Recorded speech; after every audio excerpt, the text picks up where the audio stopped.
What is up, the Lions fans? It's your boy, Motor City Don P. We are back here once again, and you already know what time it is. It is that time to bust that rhyme, about that grit, and that grind. Talking about that slime. Engine, number 9 going down the East Coast line. Engine, number 9 going down the East Coast line. One thing's for certain and 3 things are for sure. When you see me front your TV, number 1, the Motor City Cats are indeed back at it. Number 2, we came to give you stats, not none of that static. Number 3, perhaps the most important number of them all, number 3. Want to make sure you keep your Lions news pragmatic. You may be asking yourself, how, Don, how, Mr. P, does one keep their Lions news pragmatic in these trying times? I'm going to tell you. You know I don't keep nothing from you. You know I don't hide it from the peoples. Smash like button, subscribe, share with your peoples. And once you've done those 3 things, in any order you've done them in, you've indeed kept your Lions news pragmatic. And since we're talking about sharing and being caring and talking about your peoples, bring them to the stream and say, look at here. We got beans, greens, potatoes, tomatoes, lamb, ram, hog, dog, beans, greens, potatoes, tomatoes, chicken. You name beans, greens, potatoes, tomatoes, beans, greens, potatoes, tomatoes, beans, beans, beans. You name it. We got all the stuff. We got all the news. We got all the drinks. We got all the brews. We got all the gum. We got all the chews. We got all the slop. We got all the slews. You know what we're talking about today? We're talking about the NFL draft. Not the draft, the draft. Actually, we're probably going to talk about the draft. What up, though, everybody in the chat? What up, though, Irv Gotti? What up, though, Robert Stevens? What up, though, Rich L? What up, though, Just a Fan? You say she just a fan. You say she just a fan. Oh, baby, you got what I need, yeah. But you say I'm just a fan. You say I'm just a fan. Yeah, you know what it is. Hashtag if you know, use the hashtag. And shout out to the people who are lurking, who are twerking, who are smirking, who are working. But if you're doing that thing that's super duper freaky, keep it to yourself, like Karen and her bland ass potato salad. If you are doing that thing that's super duper illegal, keep it to yourself, because I don't want to be a witness at your trial, snitching and carrying on. And pretty much because ain't nobody got time for that. Ain't nobody got time for that. Ain't nobody got time. Ain't nobody got time. Ain't nobody got time for that. Ain't nobody got time for that. Ain't nobody got time for that. Ain't nobody got time. Ain't nobody got time. Ain't nobody got time for that. All right. Yeah.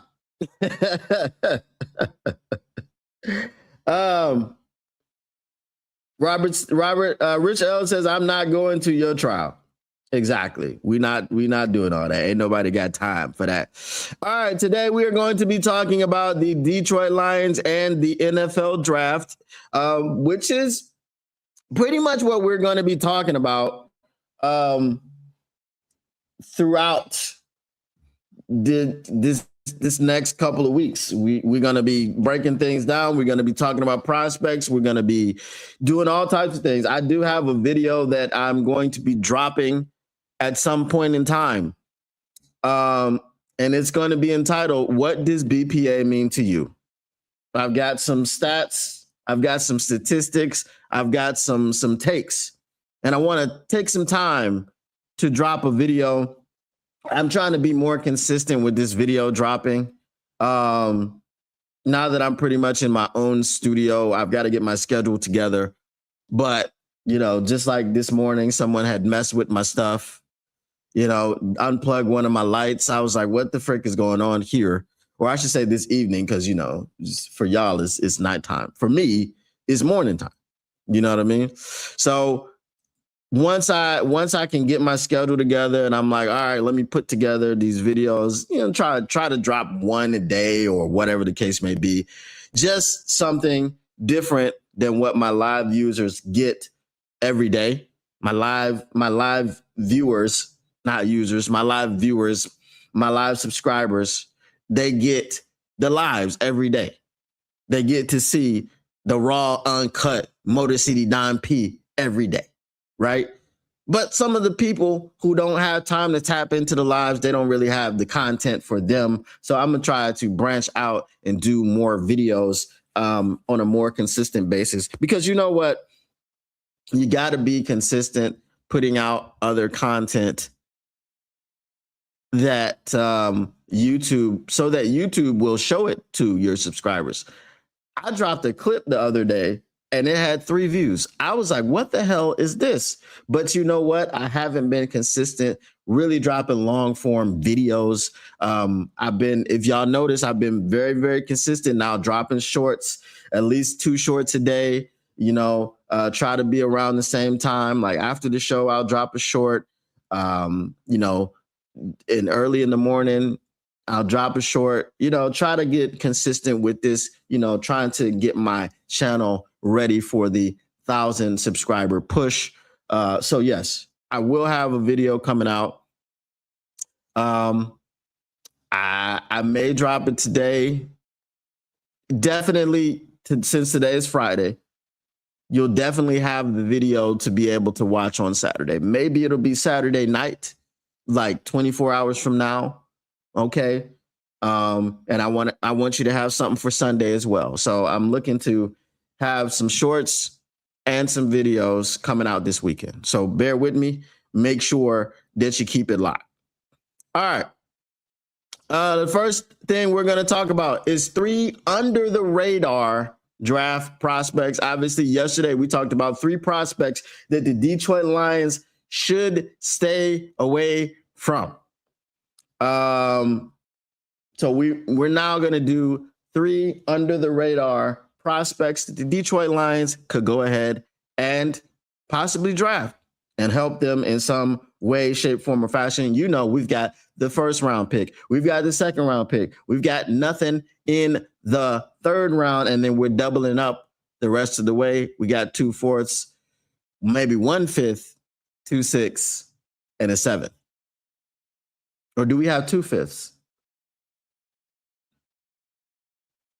I think we have. I got it. I got all the information. I already know. But it is what it is. We got a lot of late round picks, doing a lot of work in day 3, which I'm not too confident. I'm just going to tell you, I'm not too confident in just doing so much work in day 3. I know that's going to get you depth, but we need depth for sure. But what's our starting plan on defense?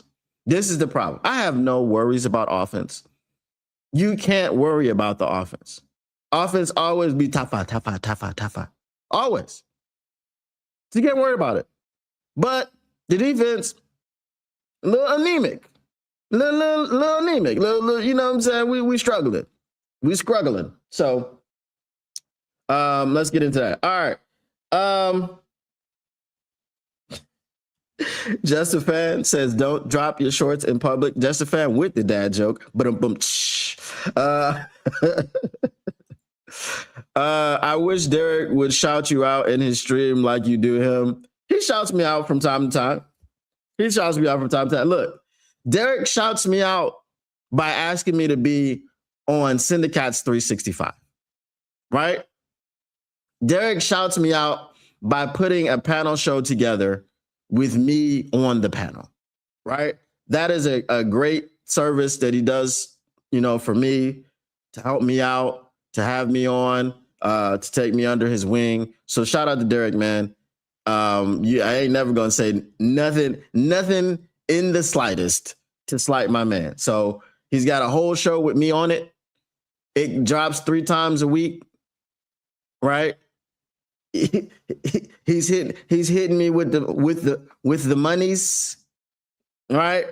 There was someone that still owes me money that's out there taking shots at me on the sneak tip, even though he knows I don't watch his booty channel. Okay, so yeah, no, me and Derek, you know what I'm saying? We ride together, we die together. Bad boys for life. You know what I'm saying?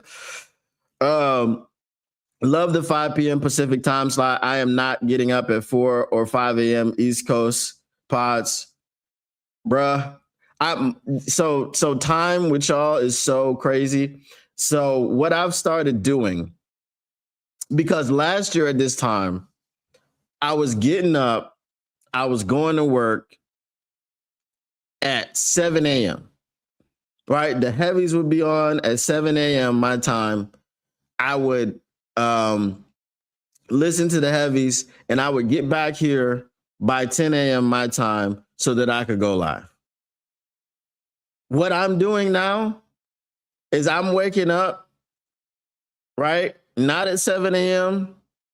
I'm waking up at 8 a.m., 9 a.m., not going to work, doing my live show, doing the Syndicats 365.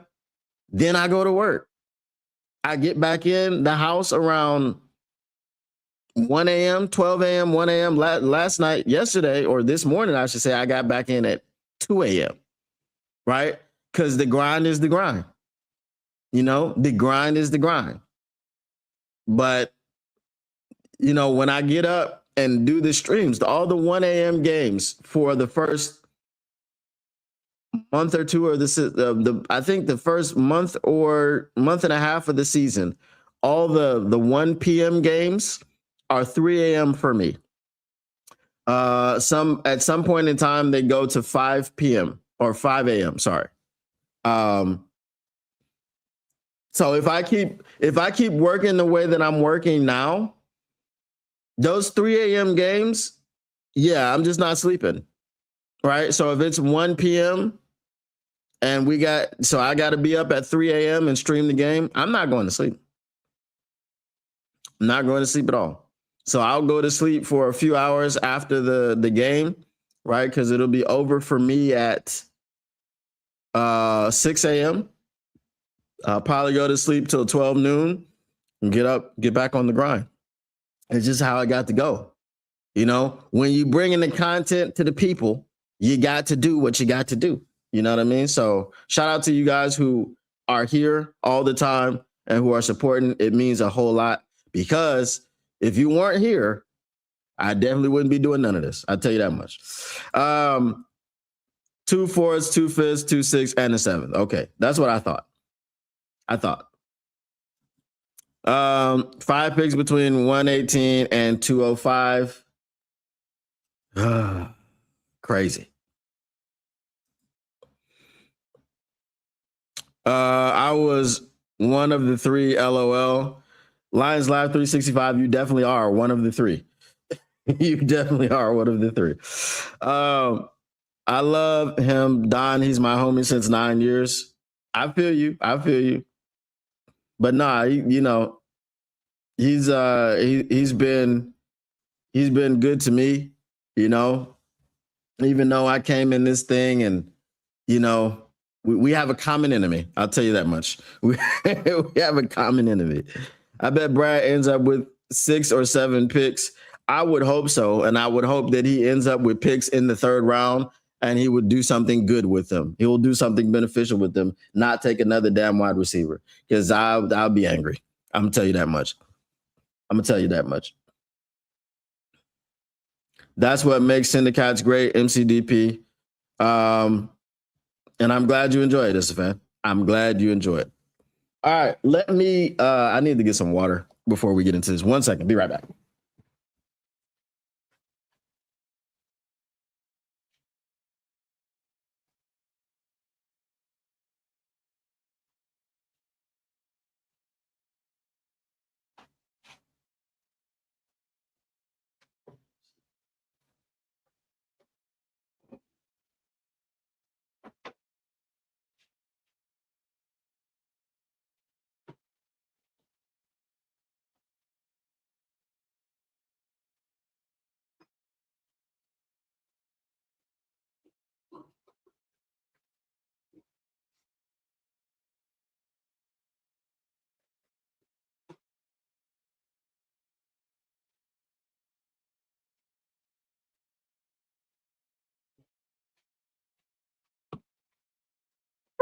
All right.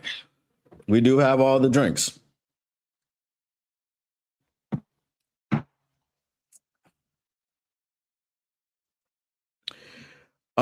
Pick all the OGs in the draft. 25 and up is the answer. Hey, we gonna have to. And y'all know my slogan. It's round 1. It's getting hot in here. I know y'all don't know that one. I would just say hashtag use. If you know, use the hashtag. Mr. Morale 313 is the only one that knows what I'm talking about. It's round one. It's getting hot in here. Y'all know my slogan.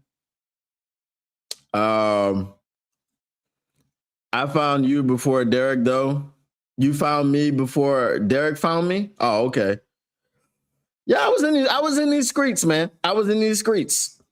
How many edge rushers does 14 buy? What do you mean by 14? What do you mean by 14? That's I don't know that one. is that 14 cents? Is that $14? Is that 14 million? All right. So we're gonna get to the under the radar prospects. We've got Last Word on Sports by Sue Levine. All right. Don't do the Cam Newton, guys. If you know, use the hashtag. All right. The Detroit Lions have the 17th pick in the first round of the 2026 NFL draft. According to most mock drafts, Brad Holmes will select either safety Dylan Thieneman, OT Caden Proctor, or edge Keldrick Falk.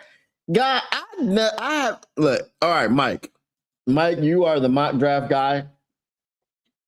You let me know if you have seen Dylan Thieneman at 17 to the Lions. Now, I know I've seen him at 18 to the Vikings. And we did a mock draft roundup a couple days ago. 17. I've never seen Dylan Thieneman to the Lions.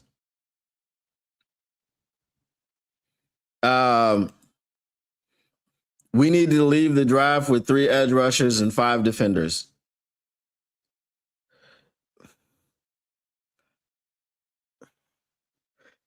You know, Mike, I'm afraid. You already know I'm afraid.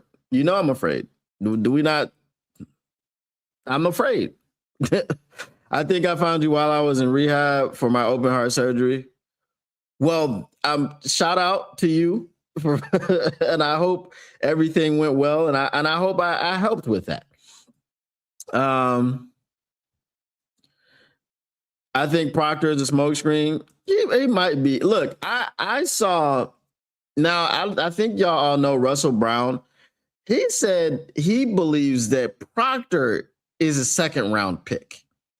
And he said the reason he believes that Proctor is like, he's got him rated like the number 46 prospect, which would be 4 picks before the Detroit Lions pick in round 2.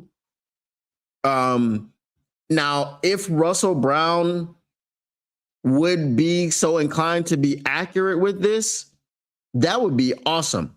You know why? Because you trade up just a few spots in the 4th round, in the 2nd round from 50 to grab Proctor, who falls all the way out of the 1st round to pick number 46, and the Lions select him. Oh, that would be great, right? That would be great. And the reason that he said these things is because of his weight. He fluctuates. He's got like 4 playing weights for him, so he doesn't know where he's comfortable. And also, there's a lot of buzz that Proctor is going to be moved to guard. And this is what I was saying a few days ago when we talked about Vega, right? If you're going to take a guard, just take a guy who's already playing guard, not a guy that has to transition to guard. Right. If we're going to take Proctor at 17 and move him to guard, just take Vega at 17 and move, and he's already a guard. If Vega's there, right? If he's there. So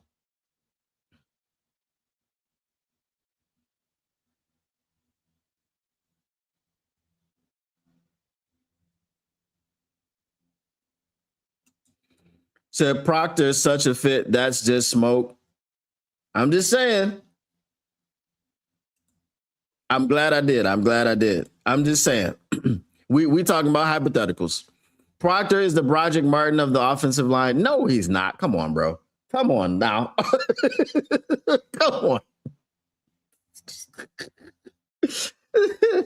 that is not even close. The Broderick Martin of the offensive line is Manu. Manu, not Ginobili. Okay. That is the Giovanni, not the Giovanni. That is the Broderick Martin. Russ loves Monroe Freeling for no reason. I'm so much lower on him than consensus. We talked about Monroe yesterday. We talked about how he wasn't ready for prime time. Mike Payton of A to Z Sports says that he's not going to be ready to start in 2026. He may not even be ready to start in 2027. And my whole thing is, if you're going to take a developmental player, don't do it at 17. But as Pierce Sargent just mentioned, Broderick Martin, we know that Brad Holmes takes developmental players where he shouldn't take them. So, so with his track record, Monroe Freeling at 17 seems about right. It seems about right. Right? Broderick Martin was a guy that wasn't going to get drafted. You could have taken him in the 7th round and no one would have been the wiser. But you took him in the 3rd. You traded up to get him in the 3rd. You worked the phones feverishly. You had the crackhead itch going on.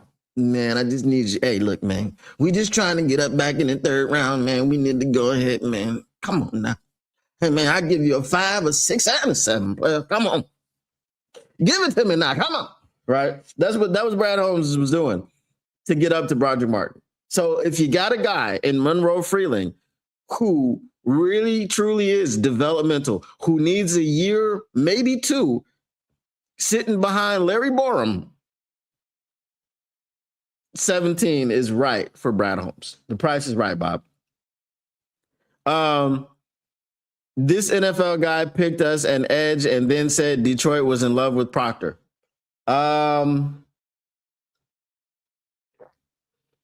that Daniel Jeremiah? I mean, if Proctor were to fall to the 2nd round, then picking the edge in the 1st round would be awesome. What up, though, Zach J? Number 46, which means Brad Holmes trades up to 10 to get Proctor. That would be terrible. You're not a Proctor guy at all. I got it, but he is not. Just the fact that he played at Alabama and started means he's not anywhere near Broderick Martin. That's not an apt comparison. If Brad Holmes takes Proctor at 17 and he doesn't work out, that's one thing.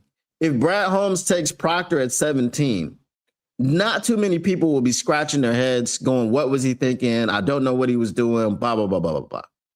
My thing is this. If you're moving him to guard and Vega's there, take Vega. If you are legitimately trying to use Proctor as a tackle and then it just doesn't work out and then in training camp you decide to use him to move him to guard, that's a different story. But if you have him there at guard, now the only thing that I can tell you is just because he's almost 400 pounds and he's super athletic and you're thinking of putting him in the guard, putting him at guard and all the things that he can do in the run game, that's the only thing that I can see. But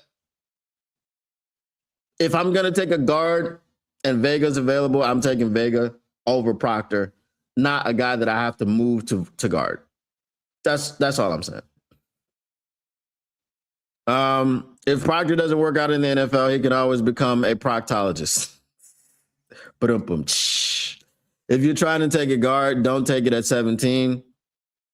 Well, Again, Vega's been mocked to the Ravens as well. So Zion Young, R. Mason Thomas, and Joshua Joseph couldn't whoop and their top 50 picks. I feel you. I'm just saying. I think you're talking to Pierce Sargent because Pierce Sargent is not a Proctor guy at all. I'm saying I don't mind Proctor, but I feel like if you're taking him specifically to change him to a guard, to convert him to guard, then just take the guy who's already a guard. Because Vega's a beast too. It's not like Vega is a slouch. With 3 possibles at left guard, we need a tackle. We don't have no possibles at left guard. I mean, we got Juice, we got Christian, and we got Miles Frazier. One of those guys didn't work out in Houston, which again, that's not really that doesn't really preclude you from being a good offensive lineman because you didn't work out in Houston. Again, Houston doesn't want protection for CJ Stroud. I'm telling you this. So,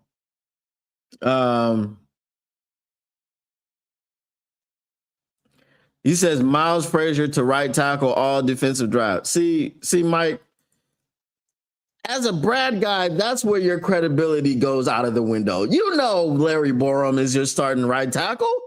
That's what Brad said. He started games. He started games. No. I'm over here, detective. You know Miles Frazier ain't gonna be the right tackle. That's Larry Borom's job. That's his job. All right. Let's look at this. I already didn't like the Dylan Thieneman thing that she threw out, but we'll go ahead and look at what she got going on.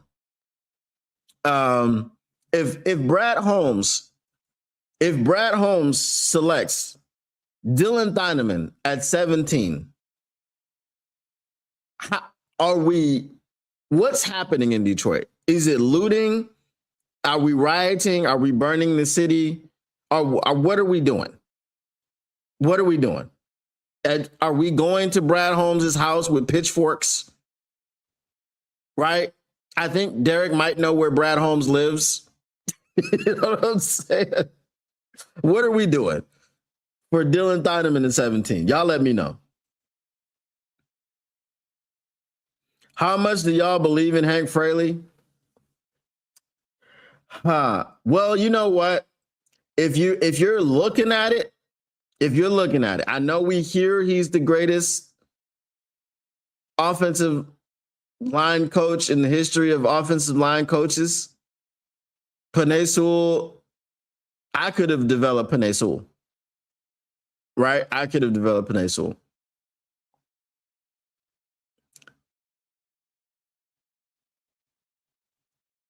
He's been tasked.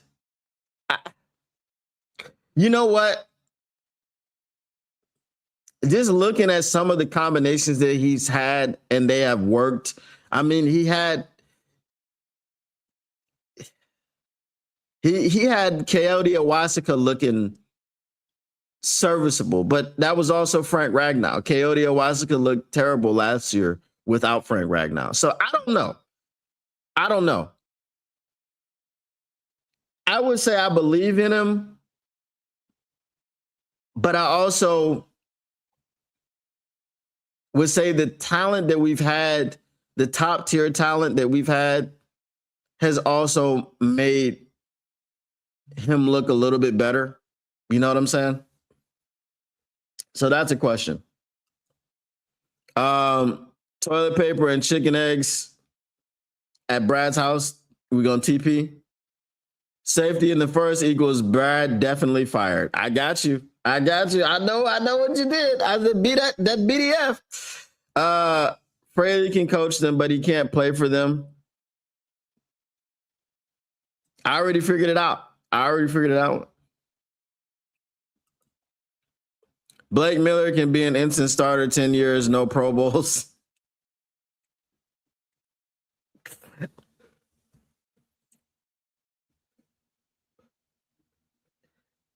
I don't know how to feel about that. Like, I mean, that means he's solid and he's not gonna.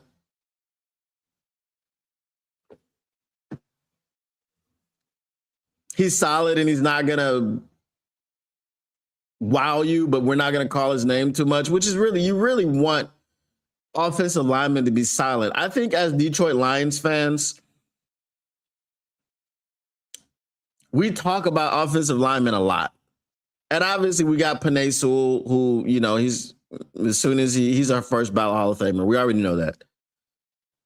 But really, you just want offensive linemen. You don't want to hear their names during the games. Is Blake Miller the guy that you're just not going to hear his name during the game? But you're also not going to hear his name at all, which means he's kind of going to be under the radar, just doing his job. If it's a guy just doing his job, I don't have a problem with that. Are you taking a guy just doing his job at 17? We trading back. Blake Miller, is always in the mid to low 20s in these mock drafts, right? He's going to the Eagles quite a few times, and they're at 23. So are you trading back to 21 with the Pittsburgh Steelers, like Robert Stevens says? You go back to 21 and you get 21 and 99, and then you grab Blake Miller at 21? I don't know. 21? All right. So we got the Thieneman thing. Each would be a second choice, a sound choice. However, Holmes might go in a different direction with an under-the-radar selection. 3 under-the-radar top Detroit Lions prospects. Following the recent departure of Lions veteran Alex Anzalone, one overlooked area of need is the linebacker position. No, we don't need anybody. We got Damone Clark and Malcolm Rodriguez. We don't need anybody. We're set. Jack Campbell, Malcolm Rodriguez, Derek Barnes, Damone Clark. We're ready to go. Although Jack Campbell and Derek Barnes are an elite duo, this is why I don't be liking to read stuff from people who are not local. What the F part of Jack Campbell and Derek Barnes is elite other than Jack Campbell? Can we am I too low on Derek Barnes? Do I not know ball? Do I not know ball? I'm super low on Derek Barnes. Derek Barnes cost us a number 1 seed in 2023. When we got to the NFC Championship game, but we had to play that game in San Francisco. I don't think that playing that game in Detroit against the San Francisco 49ers, if the first half plays out the same way it does, I don't think the second half plays out the same way. I feel like Derek Barnes closing his eyes and missing Dak Prescott in the end zone, which was a 9-point swing, a 9-point swing, because we gave up 2 points that automatic guaranteed 2 points on that safety, and then gave them 7. How much did we lose that game by? Does anybody remember? It definitely wasn't 9 points. Was it 3 points? How much did we lose that game by? Right? Something crazy. So I'm not. You can't be elite if you can't sack a dude because you fell asleep. Mommy's in narcoleptic. She always sleeping on Hove. Like, my man fell asleep on the pass rush, closed his eyes, shut down everything, completely missed a stationary target. Dak Prescott thought he was getting sacked for the safety. Dak Prescott was like, oh, well, there it goes. That's 2 points. It was like, what? I didn't get sacked? There's CeeDee Lamb wide open. Let me hit him for an 800-yard touchdown.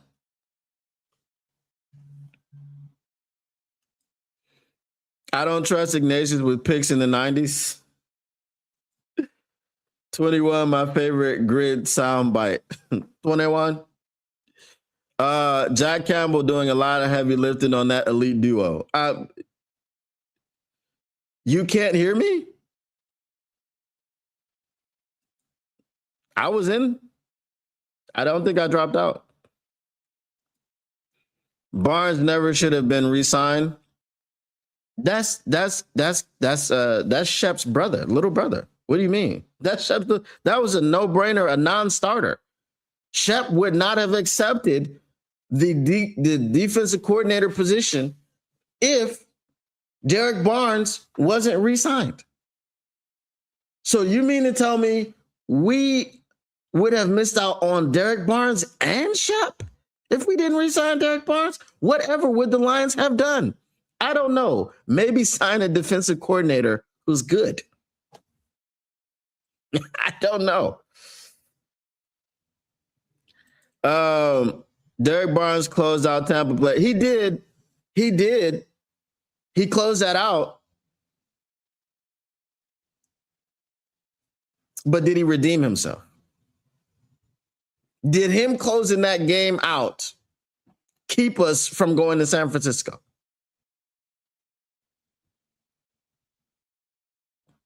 It sent us to San Francisco.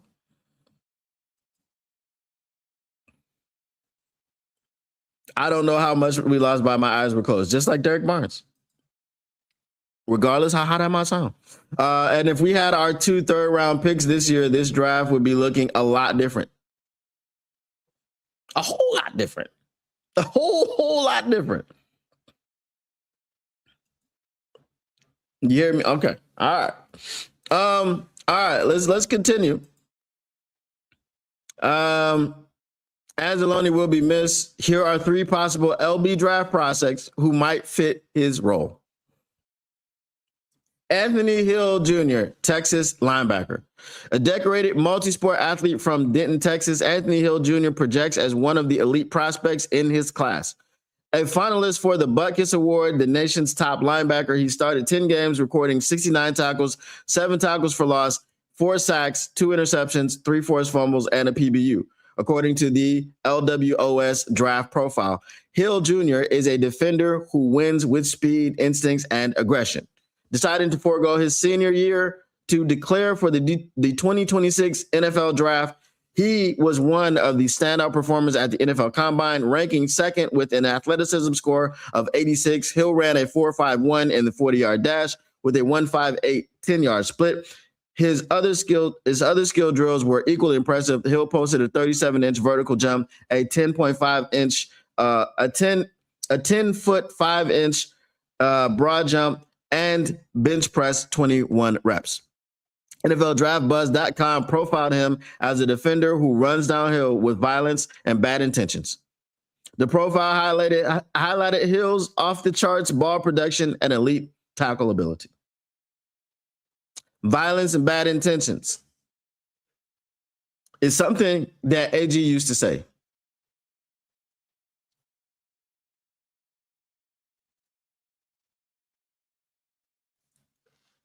What do y'all think about Anthony Hill Jr. at 17? It's under the radar now. It's under the radar. We're not saying that this is going to happen. It's under the radar. It's something that could have happened. All right. NFL analyst Lance Zierlein described him as having the plus cover talent in man or zone, proven credentials as a blitzer or edge rusher, and finishes plays as a strong, reliable tackler. Consistency and field command make him one of the safer linebackers in the class. He summarized Hill as a 3-down linebacker with the playing demeanor and production of a future Pro Bowler. Hill occasionally gets a bad rap for his violent tendencies. He could also benefit from some tackling refinement. However, his elite athleticism could easily propel him into the first round after David Bailey, Arvell Reese, and Sonny Styles are off the board. However, if drafted by the Lions, Hill could be mentored by Campbell and Barnes. I don't want Barnes mentoring anybody. Barnes needs to mentor himself. Under their guidance, he'd become an immediate plug-and-play starter. The one limiting factor that may hurt his draft status is a broken ankle in 2025. Sign him up. Sign him up. He broke his ankle? Sign him all the way TF up. Brad Holmes on line 1. Hi, Anthony. This is Brad Holmes. You ready to be a Detroit Lion? Allen missed 2 games due to the injury, but as Aiden Hutchinson proved, broken bones can heal without any lingering impact. Hill projects as an outstanding under-the-radar choice for Detroit. Now, can you trade back and get Anthony Hill? Can you trade back? Love Anthony Hill, but 17 would be idiotic. That's what I'm saying. Can you trade back and get him? Hill sounds like a stud. Linebacker class is pretty deep. Sounds like a Will Hill LB. Will Hill. Hill the Will linebacker.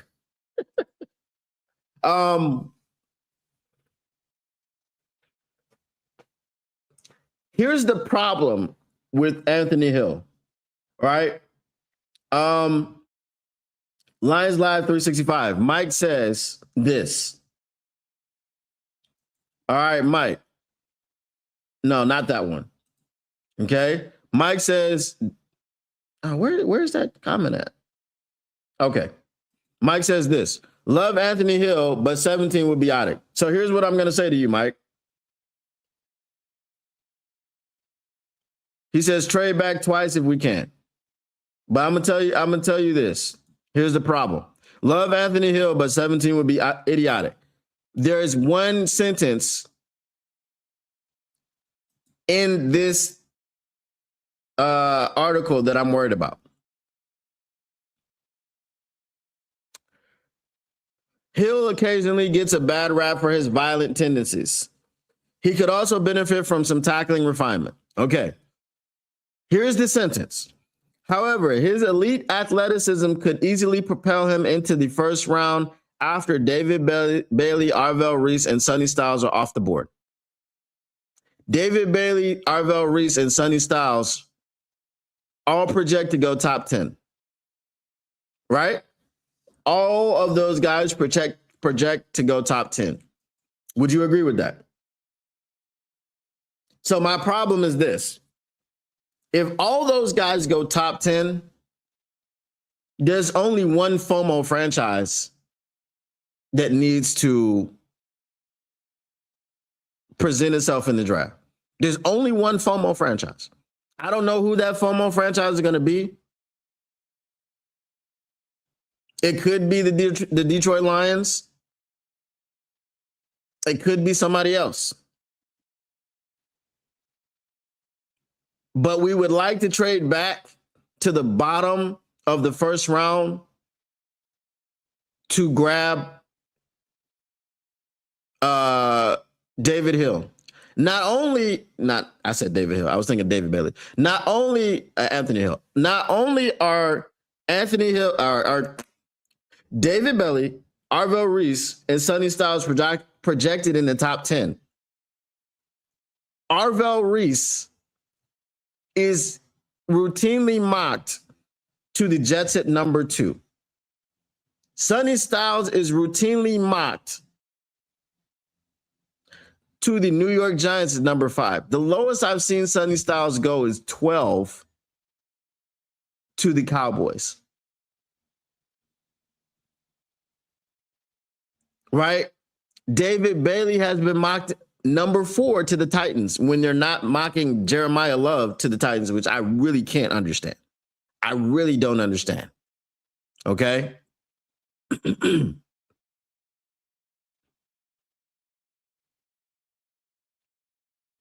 So not only are these guys being mocked in the top 10, they're being mocked within 3 picks of each other. Arvell at number 2, Bailey at number 4, Styles at number 5. If these 3 linebackers go in the top 5, Tafa. Do you think, Mike, and anybody else in the chat, Anthony Hill lasts to the bottom? Because if he's the guy with the athleticism after these 3, Do you think he lasts to the bottom of the first round? That's my question.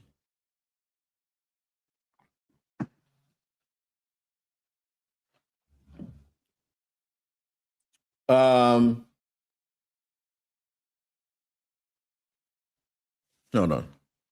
Mike, are we live tonight?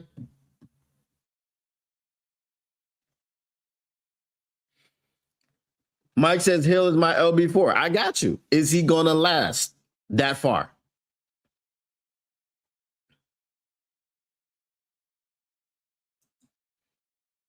That means somebody's going to fall. That's also a possibility.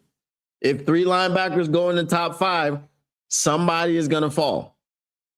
But I do believe that somebody falling is not extremely beneficial to the Detroit Lions. And the reason I say that is this. If 3 linebackers go in the top 5, the Lions are at 17.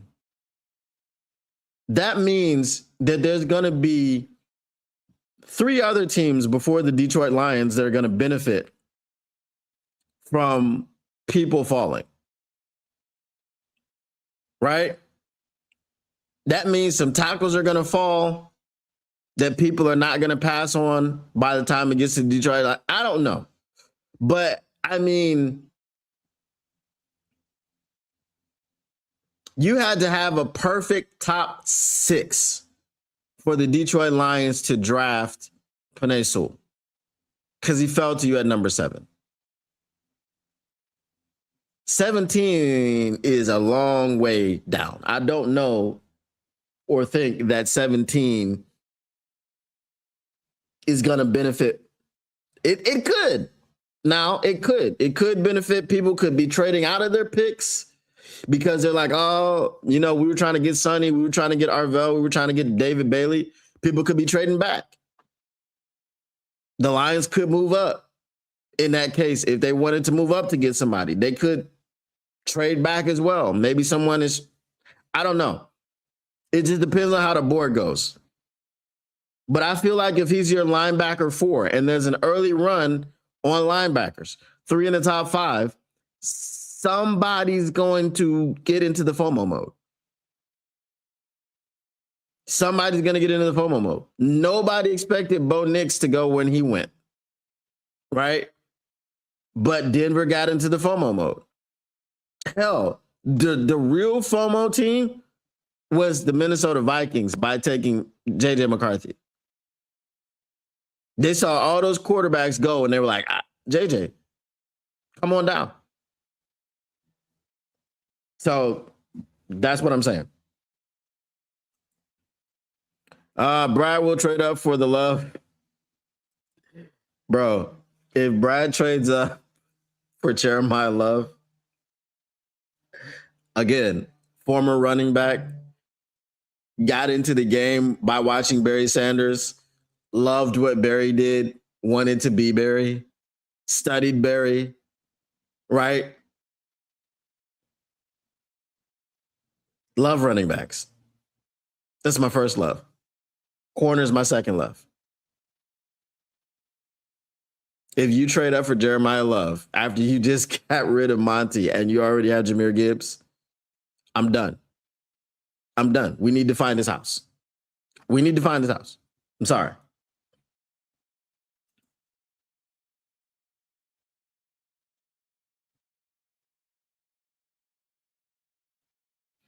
No, I was saying Syndicats. Syndicats, are we live?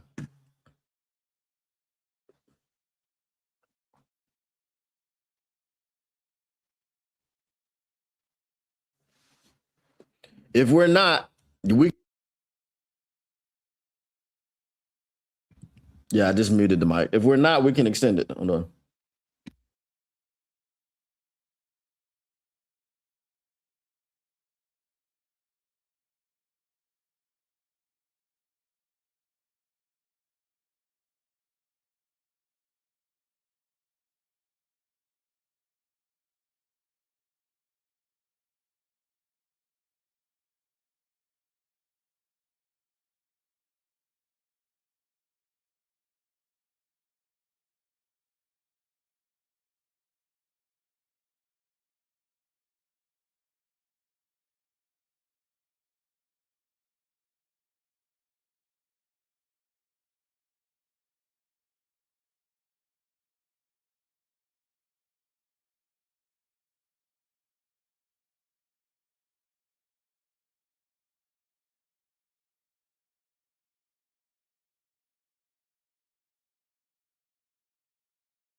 All right, I was just checking to see.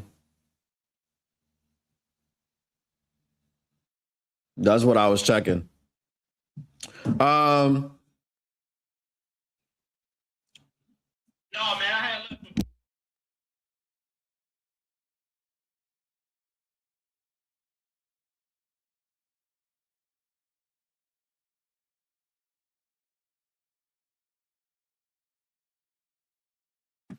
Yeah, Mike. All right, cool. If you want to come through then at 9:30, we could try to run some mock machine stuff and an extended show. I'm down for that. But Mike, it's easy. I'll just send you the link and you just pop right on in.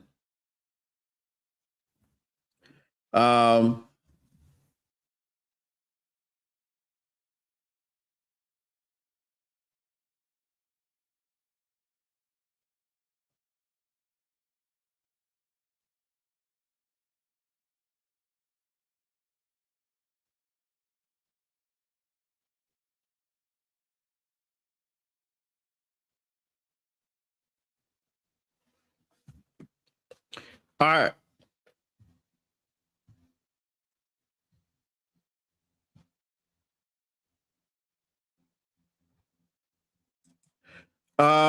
So I'm set on Edge, Keldrick Falk, Auburn. Why are you set on Keldrick Falk at 17?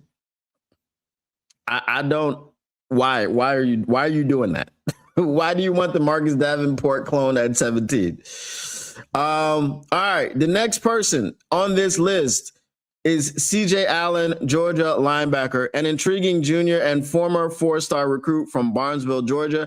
Allen distinguished himself as a linebacker and running back. However, his 6'1", 230-pound frame is better suited to playing defense. Listen, now, hear me out. Hear me out. I'm getting flashbacks. An intriguing junior and former 4-star recruit from Barnesville, Georgia, Allen distinguished himself as a linebacker and running back. I'm afraid that Brad Holmes will draft him at 17 and turn him into a running back, just like he did Sione Vaki.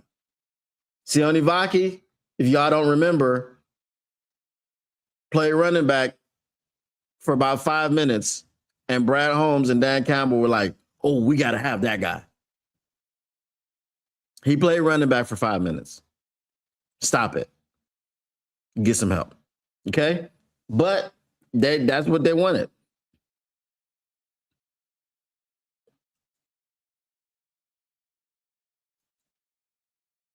The element of confusion. I like Falk, but there has to be a plan behind him. We need 3 edges if we draft him. I don't want him. DJ want him. I don't want him. He's a pass rusher. He's not. If you're going pass rusher at 17, why not just grab Messidor? Why would you grab Falk for pass rushing? That's going to be the bill of goods that they try to sell us, and we're going to be sitting up here like, wait a minute, where's the pass rush? What up, though, Mr. Morale 313? Did I see what you sent me on Discord? Let me go to Discord. Other than the I got in, bro. Let me see.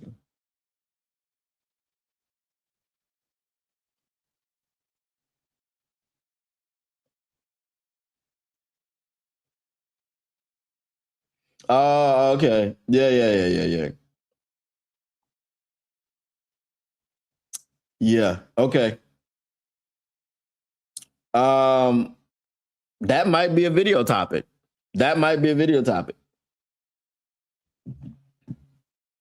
Yeah.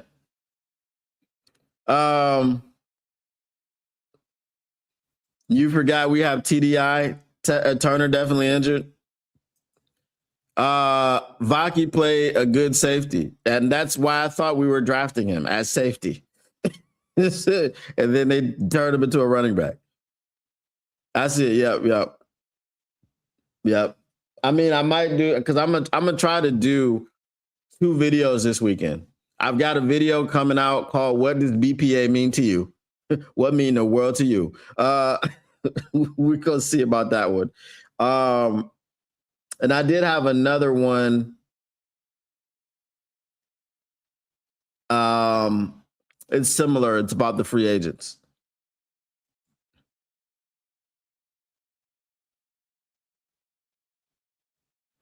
I'll take Falk if Max Llewellyn and Jay Sean Barham come with him. I just don't have the faith. I don't have the faith.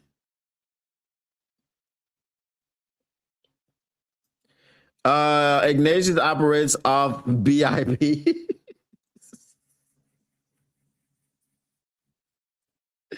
I'll let you figure that one out. Let's see. BIP. Brad's. No. Best injured player? Best injured player? Is that it? I know I'm close. That has to be it, right?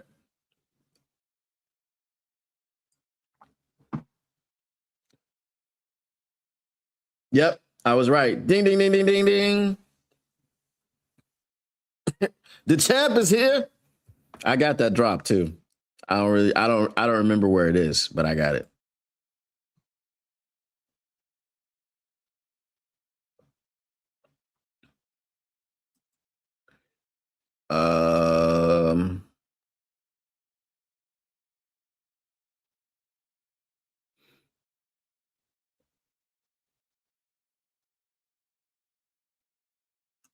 Let's see here.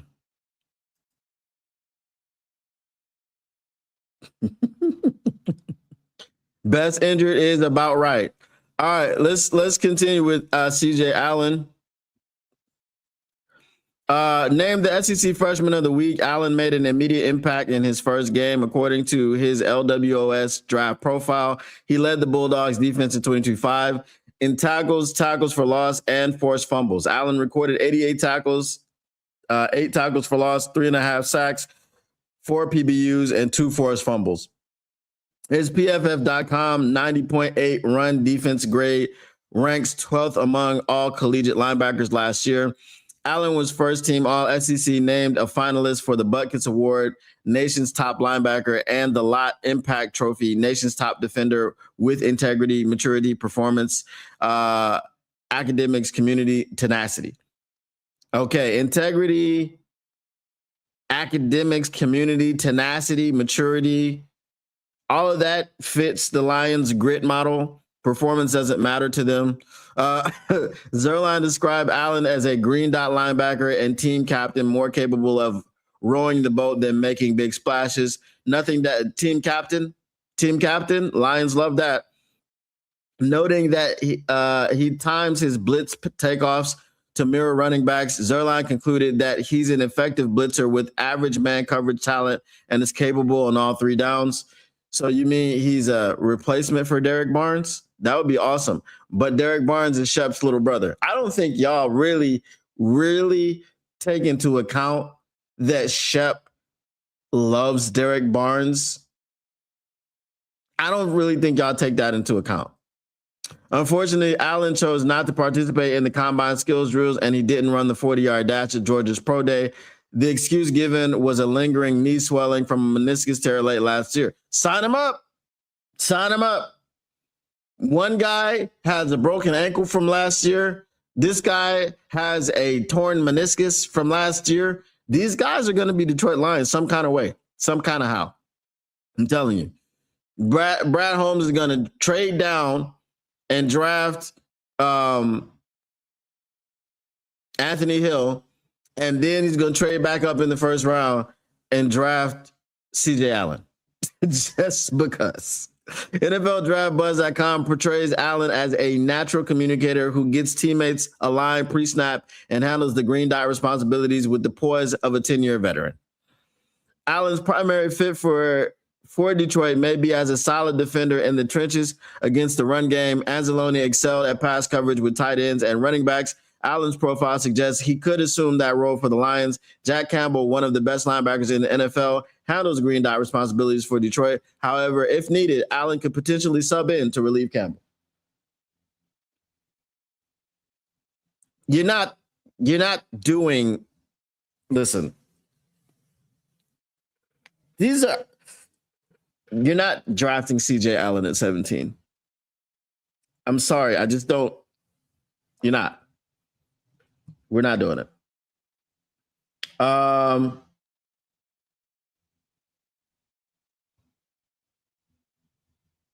Brad's injured party setting up now. All right. This is why I think we trade up for Caleb Downs.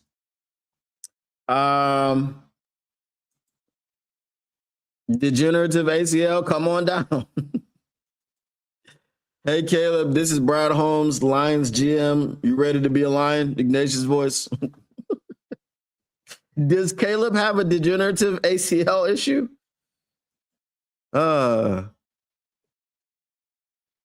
Just to feel it. I definitely rub it in if he pans elsewhere. If he don't, I'm wrong on him. Like it's not my first or it's ever was yours. Are we talking about Keldrick Falk? I'm just saying, I'm not saying you're wrong. I say I don't want him. That's all I'm saying. I'm saying I don't want him. He's not good enough to be doing that. Brad would lose me on that one. Yes, he really does.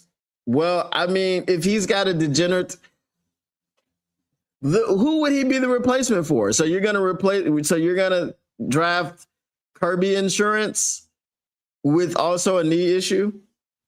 That's crazy. I saw it got flagged at the combine.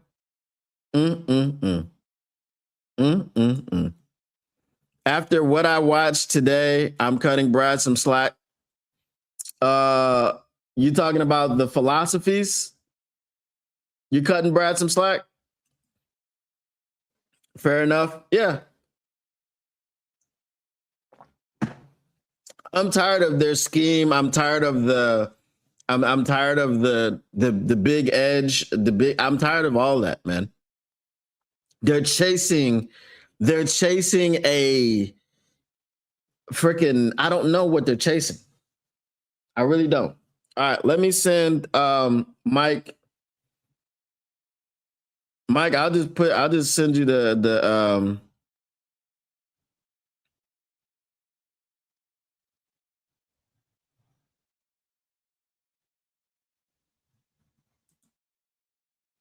I'll put the link in the chat. And you just pop on in.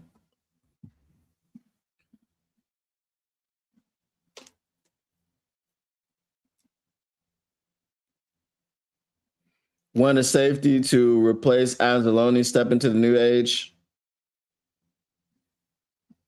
Yeah, that would be that would be nice. That would be nice.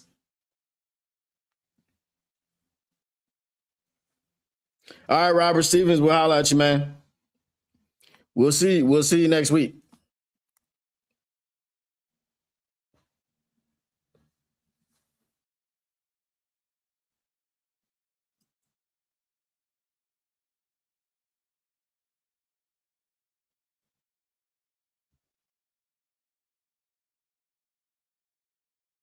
Oh, what? That's crazy. I didn't know I could do that. Hold on, guys. Hold on.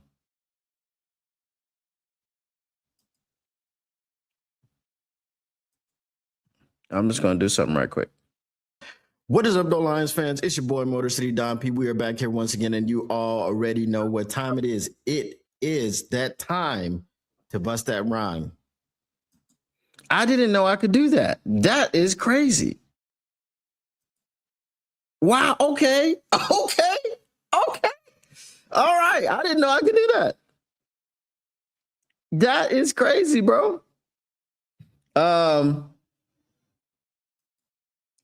It could be worse. Matt Millen, best player available. Somebody we know and rock with didn't always have a problem with the Broderick pick.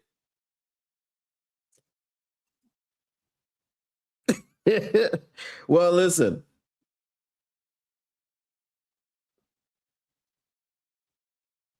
You know what?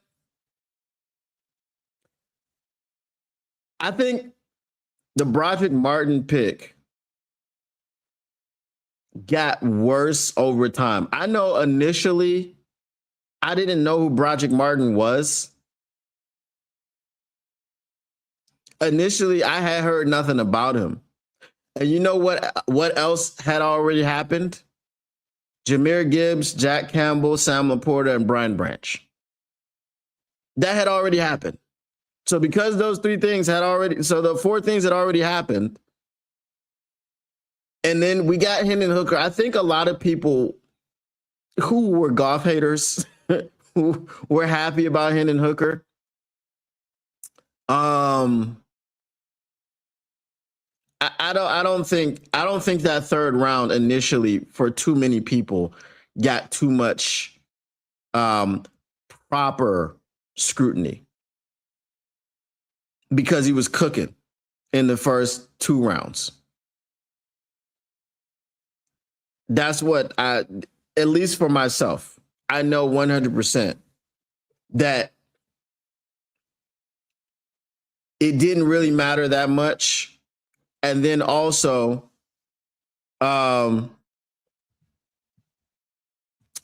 because you had whatchamacallit.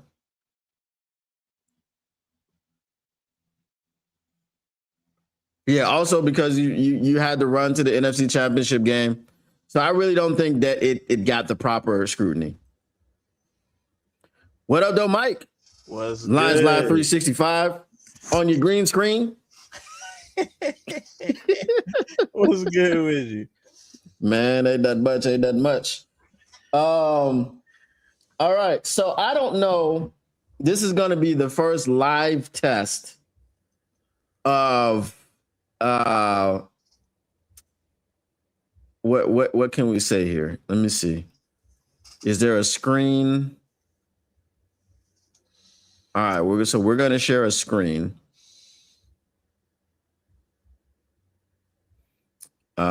Not yet though. Not yet. All right.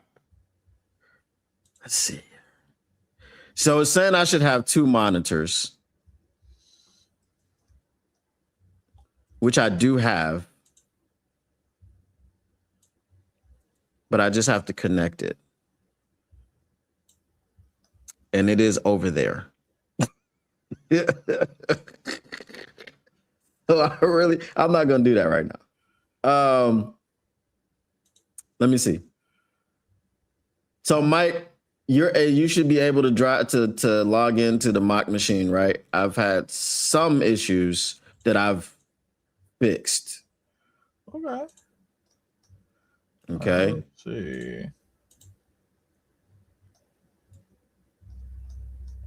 We are good.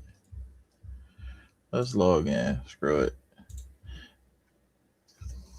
All right. So hopefully all this works.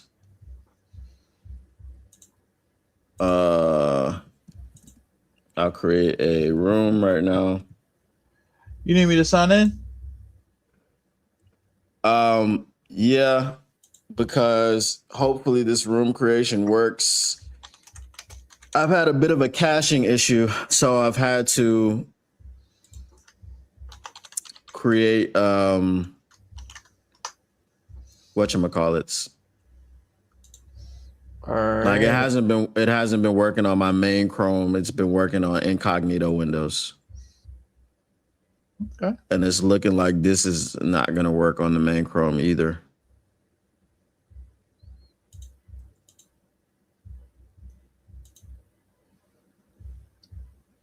Mm.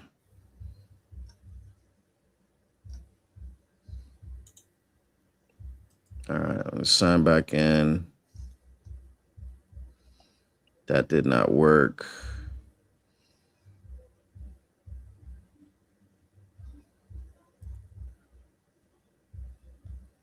Let me see if I can just. Do I have the incognitos up here? Don't. They're on. Hold on. Bear with me now. Bear with me now. See, this is why I be telling y'all that we need to test this out. No You know? problem. No problem. We here. Hey, look. I'm I'm talking not. about the chat. Oh, The snap. chat talk about they want to do all 32. Where y'all at? All 32? Oh, they going crazy. Yeah. This has been something we've been talking about since last year though.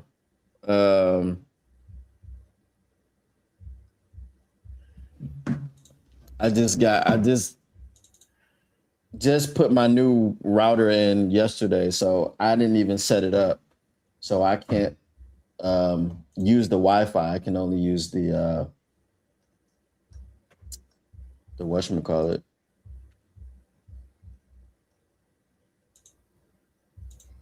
I try to put my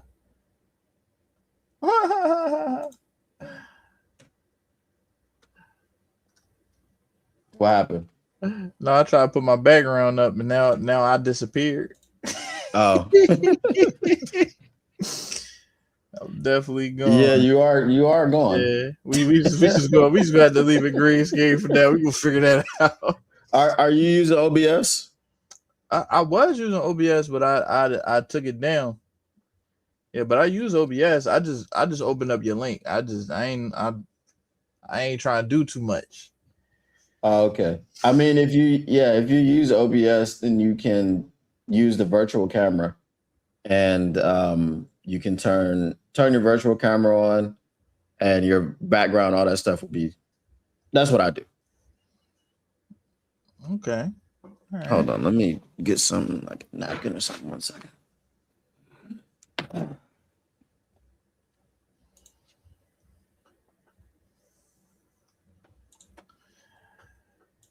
Hey man, I done stepped into the future, man. First thing you figure out.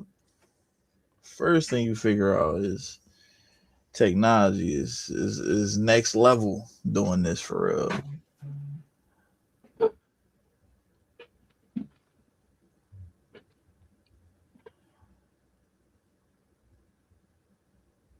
All right, so let me test this. Hey Rob, if we were to trade all that for Jeffrey Simmons, I'd be so confused. 17 in the next year second for Jeffrey. You might well, at this point, man, we might as well. You know the budget is clearly defined. Let's take all these picks out of this. Let's just start trading players. Mm-hmm. Yeah, let's stop with the we could, because first and seconds, everybody always like, oh, they're nothing. No, let's trade your love players. Like, oh, I love Sam Laporta. Well, you can love him on another team. You can support him. Watch the highlights. While he on another team, trade Sam and trade Brian Branch, trade the people that they will refuse to pay. I'm not even saying that they couldn't make it work. I'm just saying there is clearly some unspoken, hey, this is your budget, bruh. Figure it out. And he's struggling right now. Brad is struggling. Because this free agency was like, bro, I don't know. We might as well stop with the big stuff. Just trade the players at this point. Let's madden it up for real. All right, Mike. Here is the code. Okay. What's the code? GYN LRF.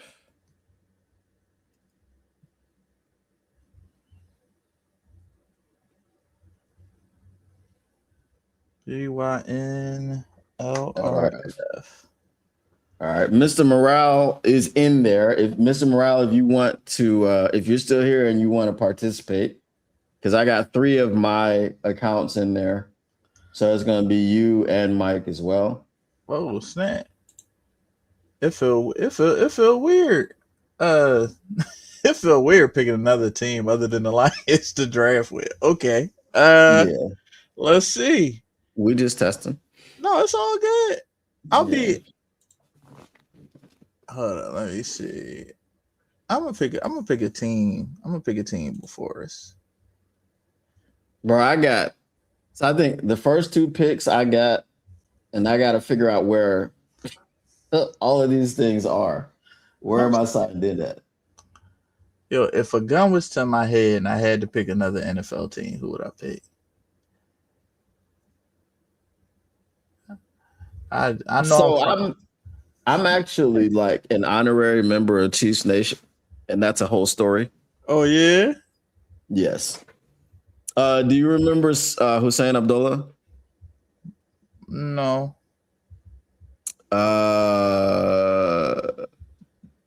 He picked off Brady on Monday Night Football, and then he ran it back and he prostrated in the end zone.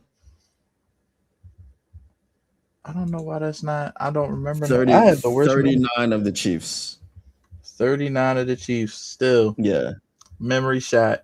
Can't even get mad at you. It's going. Well, I know him. It's a whole story about how I met him, and this was like before Mahomes. So, yeah, he was when the Lions were down bad. Mm-hmm. He said I could be an honorary member of Chiefs Kingdom. Wow. So while I am an honorary member, I don't actively root for the Chiefs. No, a lot of people in my family that's not Eagles fans are Pittsburgh fans. I'll be Pittsburgh. How does that work? Like, if y'all are from Philly, like, how does it work that a lot of people aren't fans? So we got the people that are fans. I respect them. Mm-hmm. Got a lot of love for them. I have a lot of very old family, and they kind of experience some racism in certain spots. So like at the vet. Yeah, so like a lot of the older generation of my family, they really don't bang with a lot of the Philly teams. Even though I'm sitting there in the back of my mind, and it's always been in the back of my mind, is like I doubt it's any less racist in Pittsburgh, but that's just I feel like it's probably more racist in Pittsburgh. I was just like, but like I'm not gonna argue with somebody that was born in 1910 about racism. I'm gonna just believe what they're saying. You know what I'm saying? So I'll just rock with them. But yeah, my great grandfather, he lived from like 1910 to 2010, so he was just old all my life. You feel me? Yeah, of course. It's like, yo, I'm sitting there like, bruh. All right, so we got Buffalo. Okay. So what I am picking up is it doesn't refresh automatically, which I think that's going to be an issue.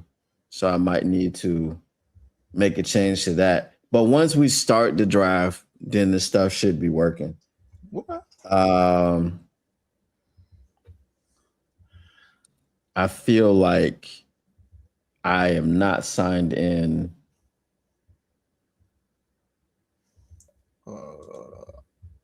All right, because I got my team chosen. I don't know if I got doing. Yeah, you got the Steelers. All right, cool.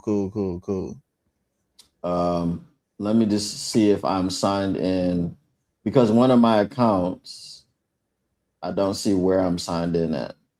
Le Chef is he doesn't have anything. Yeah, so I just picked Buffalo. So if you refresh it, then you'll see. I gotta refresh. I'm not. Yeah, that's the thing. All right, that's what I'm saying. I don't lose nothing. We good. No, you'll be fine. I've refreshed it a few times. All right, cool. We good. All right. All right, that's Mr. Marauder, signing Texans. there. All right, so I'm going to sign in here on a incognito window so that I can make sure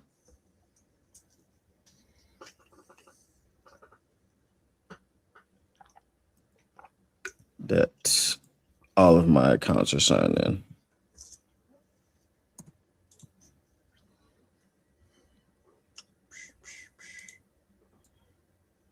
Hey. And we are going to be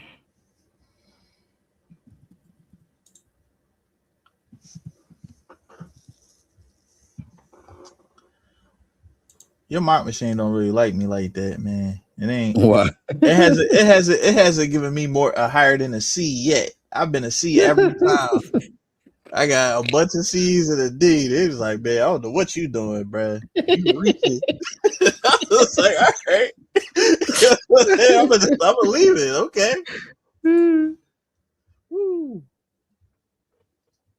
Man. Let's see.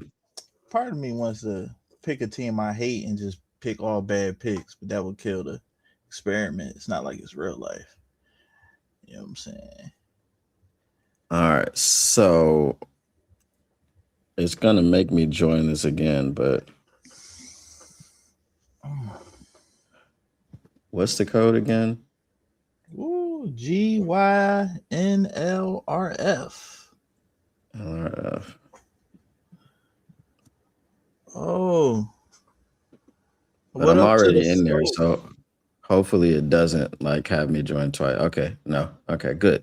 So we got the Lions, the Jets, the Texans, the Steelers, and the Buffalo Bills. Mr. Morale 3123 said, I got a B-. Shift, what up, though? He says, Booner talking about we might take a corner first, which I'm a hate.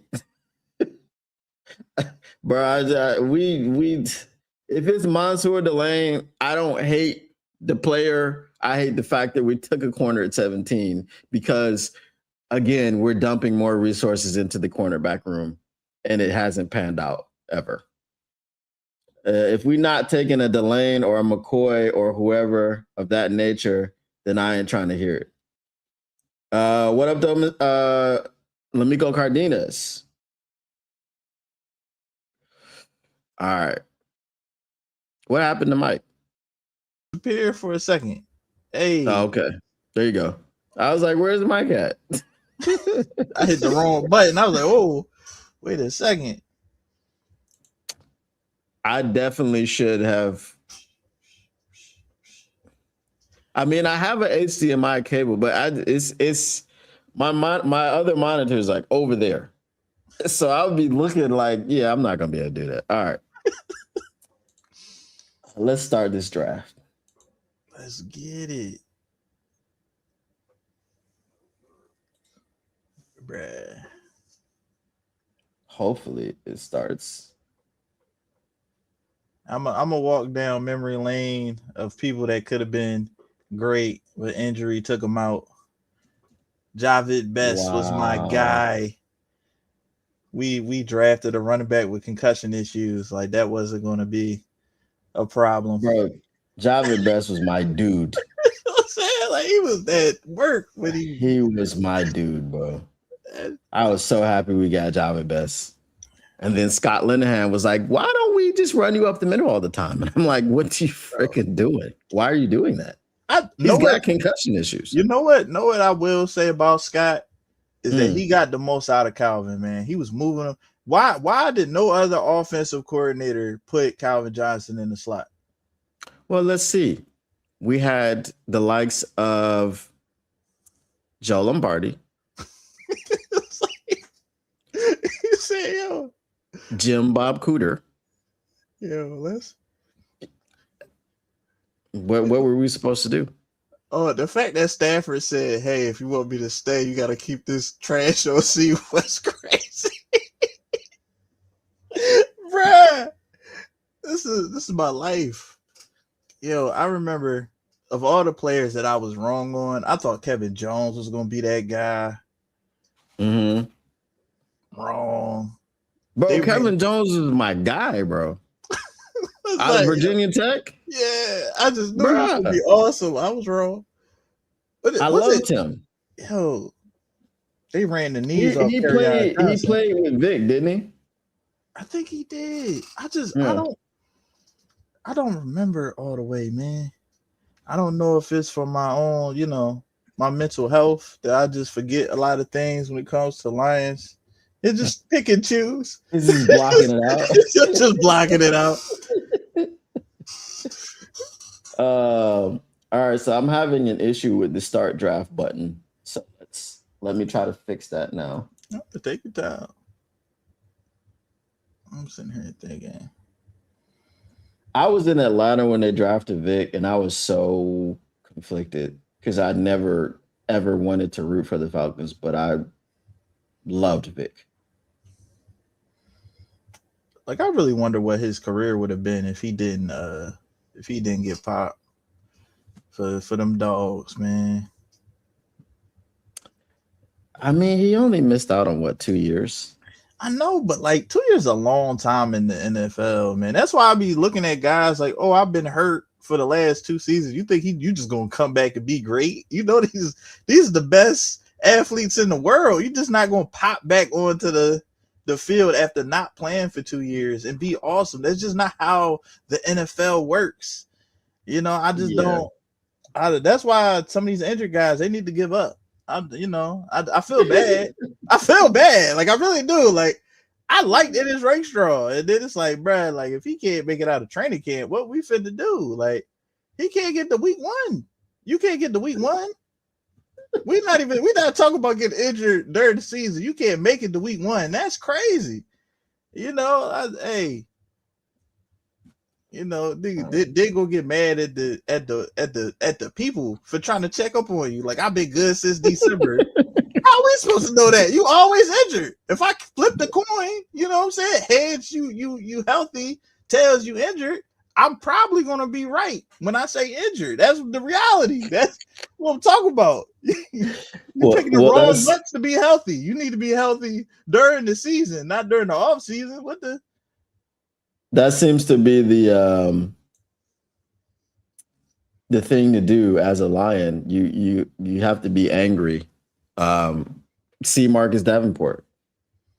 Amen. You have to be angry and annoyed when people are asking about your health, even though you can't stay healthy. Look, man, and then you watch him right. This dude said, "What about Shifty Sean Bryson?" I'm not gonna lie to you. I wasn't. Nah. What Sean Bryson wasn't my guy like that. What was the bust that you were sure of on draft night, for sure that he wasn't going to work? If there's ever been a person that I knew for certain was not going to work, it was Jordan Dizon. If you remember the Rod Verdell era, I hated that pick from the start. I'm like, he's not fast. He's not big. You get the small, slow athlete. Like, it felt wrong calling him an athlete. It was just like, bro, like, he's not good in college. Like, what are we doing?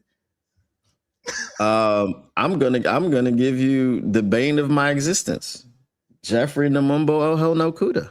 Oh wow, you called that? I didn't know. They drafted him. I was like, who? I was like, who, bruh? I have watched every Michigan No State game, other than I didn't watch this one because I knew we didn't even have a damn quarterback. The dude named Alex Orji. I knew we weren't going to win that game. So I was like, I'm not watching it. I'm not going to put myself through that. When they called his name, I was like, who? I was like, yo. I turned into Snoop. I was like, who? Like, I didn't know who he was.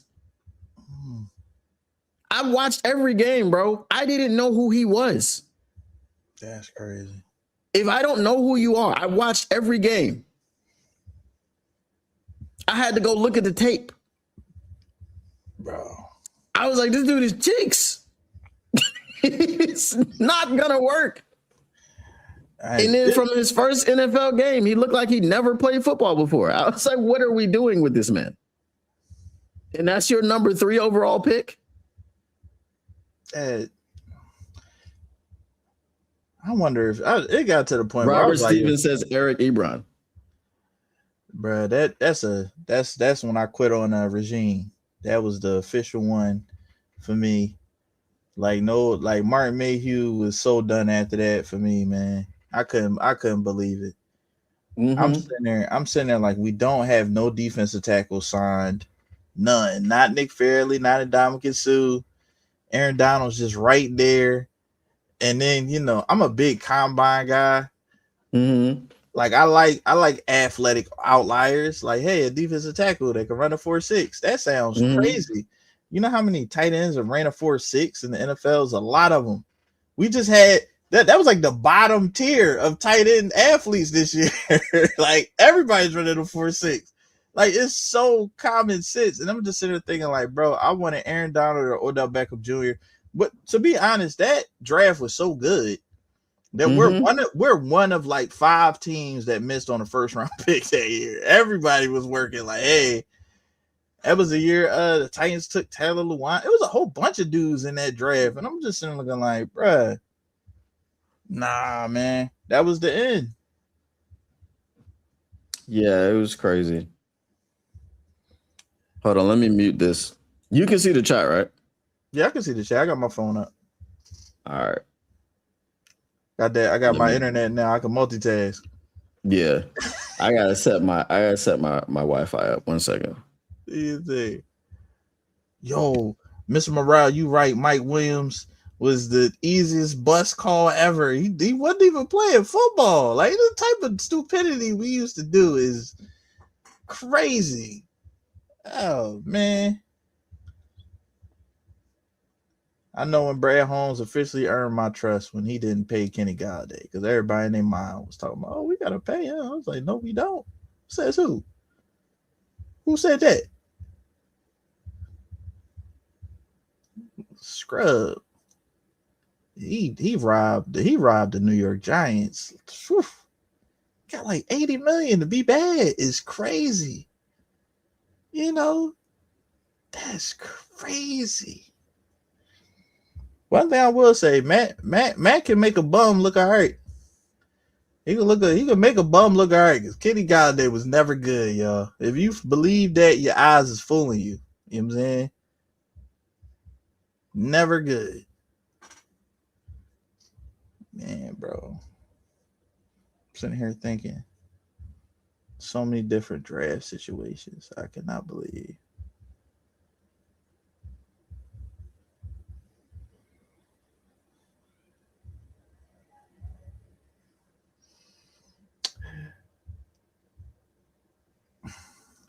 I was scared they was gonna mess the Megatron pick up. I thought they was gonna decide this is gonna be the year we not drafting a receiver. That's what I was like. Oh, okay. And, they stupid, but they ain't that stupid. Okay, I can live with that. Yeah, man, bro.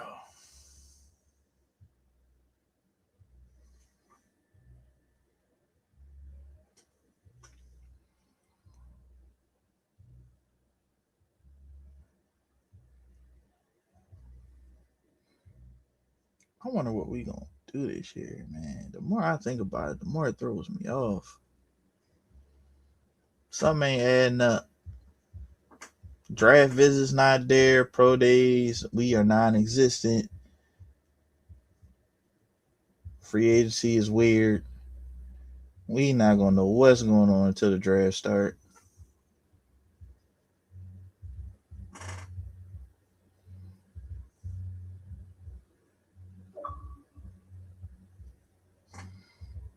I wonder.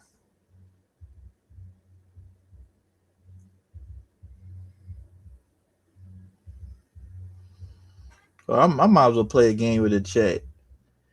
Out of these bad players, who do you think, if you had a gun to your head, life on the line, you had to wait for these players to be good next year, I got Terrion Arnold, Ennis Rakestraw, Levi Onwuzurike, or Derek Barnes. You gotta pick the one that's gonna bounce back. Who would you push your chips into the middle of the table for?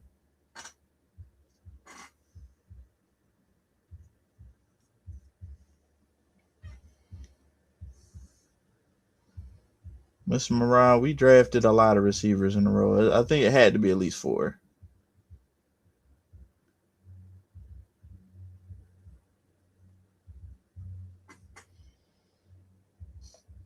Not mad at that, man. I'm conflicted on Barnes because I don't want to give him too much hate because I know he's coming off that knee injury. And they asking him to do a whole bunch like he's Michael Parsons in his prime. Like I just don't get it. Don't get it. They really think he is a superstar. I think he would do a lot better if they just kind of shrank his role some.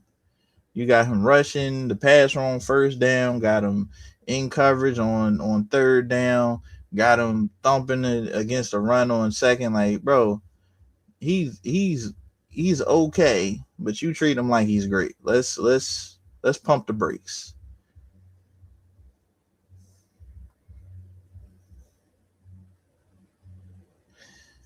Levi, people picking Levi. Okay, that's brave. That's brave. Levi good if he's healthy, but he can't even guarantee you 3 good. He can't guarantee you 3 straight weeks. You can't guarantee Levi gonna make it out of the preseason. It's always something. It's crazy, but it's always something with Levi.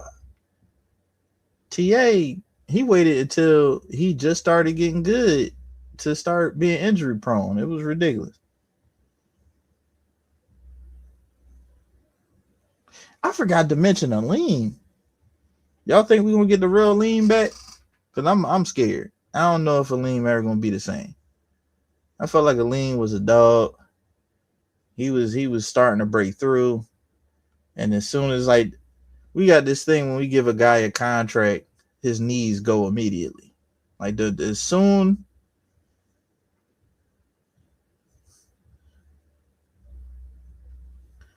as soon as we give a guy a contract, his knees explode.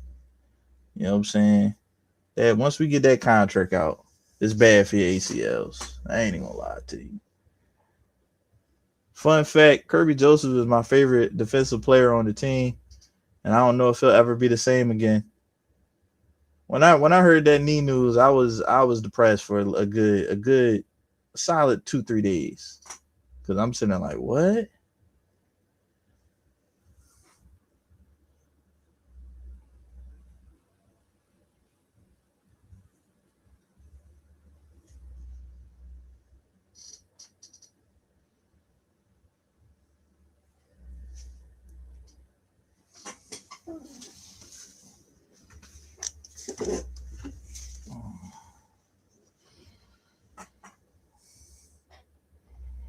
Man.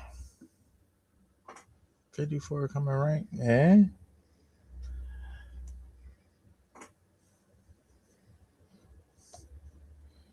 I just don't want him getting mossed by quarterbacks no more, man. I bang with D Barnes. I just don't. It's like he plays so well, and then it just be that 1 or 2 plays where it just look like he don't deserve to be on the football field. Be doing all right all game, and then it's just 2 or 3 plays where it's like, hey, they throwing balls past your helmet directly for first downs, or you or you get mossed. It's just like, bro, get him out of coverage. Why is he playing over the slot? Like, what's going on? That 4-3 madness against 11 personnel, 3 wide receivers was throwing me off. They need. I don't know if it's just what Shep wanted to do, or it's just like, hey, all the corners hurt. What you expect? But all that needs to change this year, man. When I say I'm holding out hope, I'm hoping they change everything. That's what they need to do. They need to change all of that.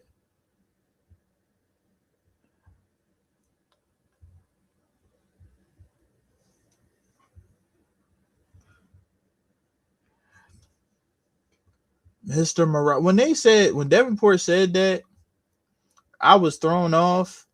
And one of the things that I do during the years, I do film review. If you watch Davenport rush the passer, he is literally just crashing into the tackle, shoulder first.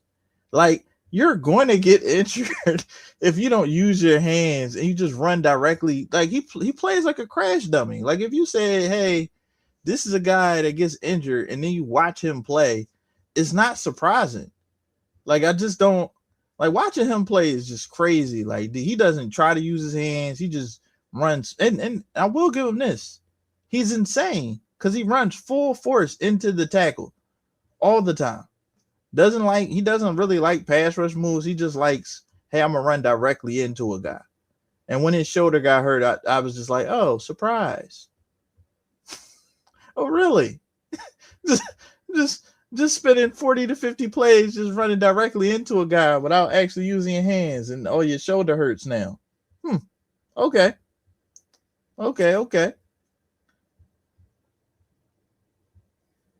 Tyleek might be okay as well. Facts.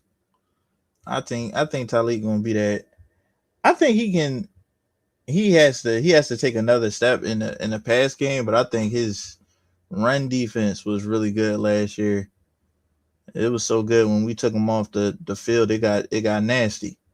The teams was just running through us. It was kind of ridiculous because we replaced them with Aleem. So it was like people thought it would be like, okay, we take Tyleek off, put Aleem on, we still going, we paid Aleem $30 million. We expect the play not to drop off when you replace rookie with Aleem McNeil. That was hard for me to kind of swallow because I'm sitting like, damn, pause. But yeah, that was tough. Where'd Don go?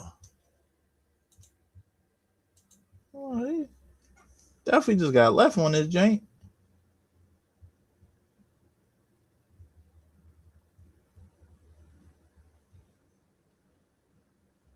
Let's see.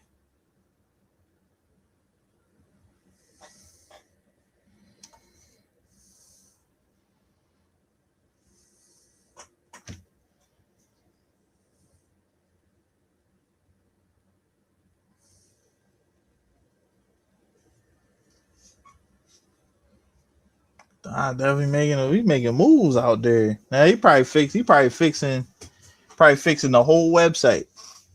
Yo, like a month ago, I said something about the mop machine. I was like, yo, you need to be able to see this and this.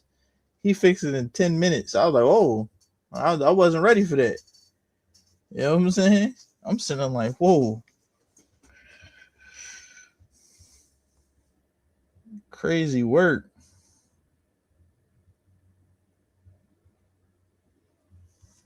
Man, bro.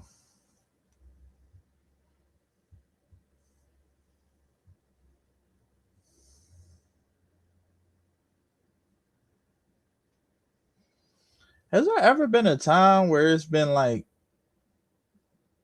worse PR for the Lions? Like, it's just been all bad.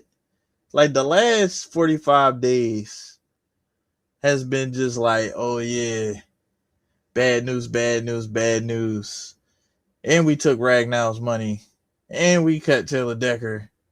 And Anzalone thinks that we just cut him because of money. It's like, oh yeah, and that free agency that y'all was waiting on, it wasn't good.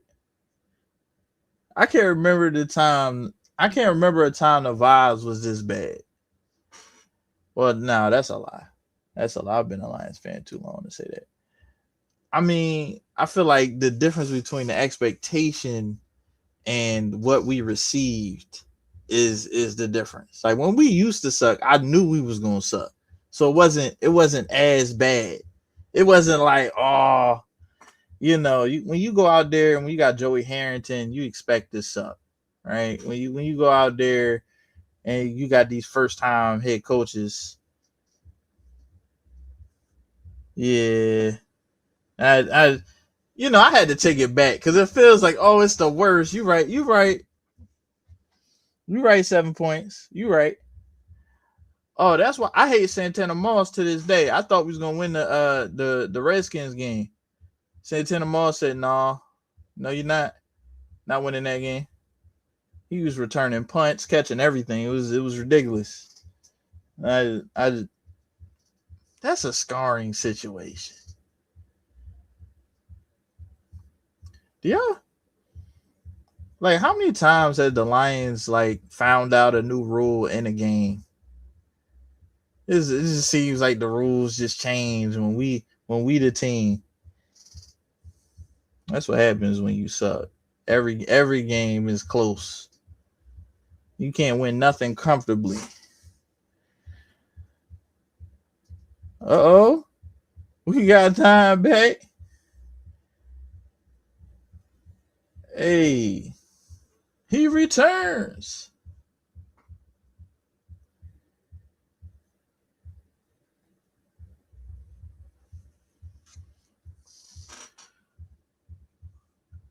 Mike, why out of all the times Dan Campbell go for on fourth, he doesn't go for it in the red zone on fourth down in the end of the second quarter in the Niners game? Momentum was in our favor, I feel like. Hey, Kev, I think he made the right decision to just go for the field goal because, like, I think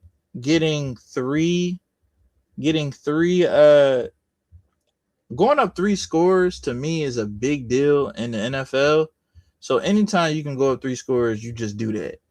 Like, it's one of those things, like, we got to understand, like, when we're playing great defenses, being in a situation where anything can go wrong is just not smart. Like, we played the 49ers, we were whooping them, but at the end of the day, they're still the 49ers.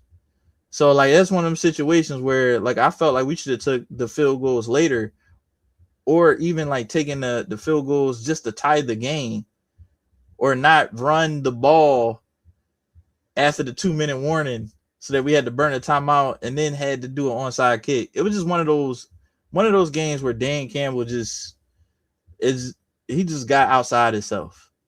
It was one of them games where it's just like, bro, sometimes not going for it, not going all in is the answer. Just be conservative, just kick the field goal. That's all you had to do. Or at the very least. Oh, here we go. We got Don back. Where's my mouse? Oh, okay. Listen, Morale. If Peyton Turner makes the 53, I'm gonna be highly, highly, highly upset. Not gonna lie to you. He better be a vet squad member or less. All right. So can you see the draft? It has started. Oh, snap. Hey, I'm in there. Hold on, wait a second. Oh, hold on, where I'm at? I don't see me. Okay. So, but can you see the draft? I can see the draft. I just not see it started. Let me refresh. Wasn't paying attention.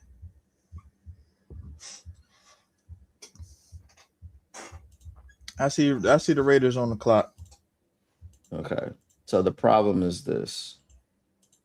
It is telling me it is my pick. So it is not my pick. Oh, no. We'll pick for the Raiders. Well, I got to find the code again. I'm pressing stuff. Here we go. We got this. GYNLRF.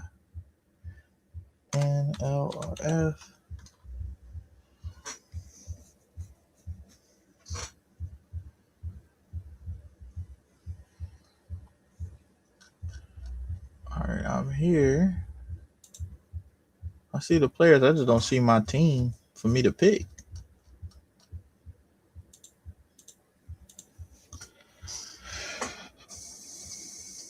All right. So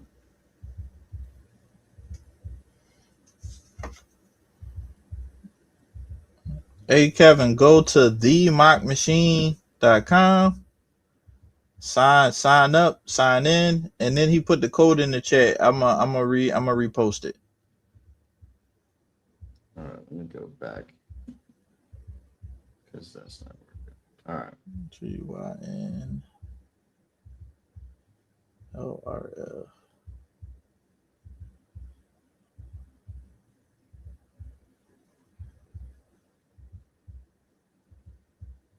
All right, so we have a bit of an issue here. 1 second.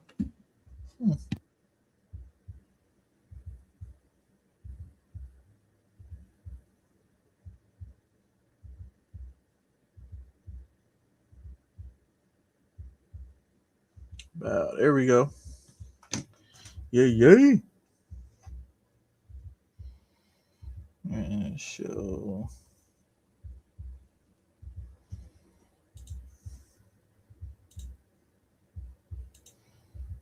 I'm looking at.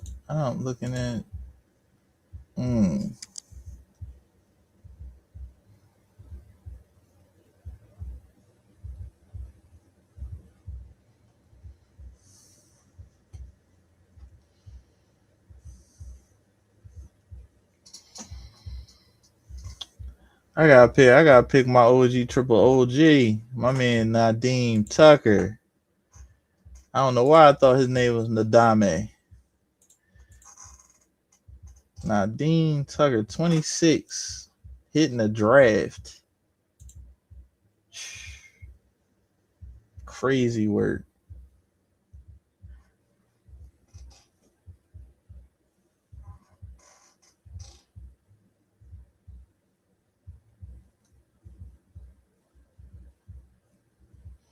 Still working on Gabe Akers, man.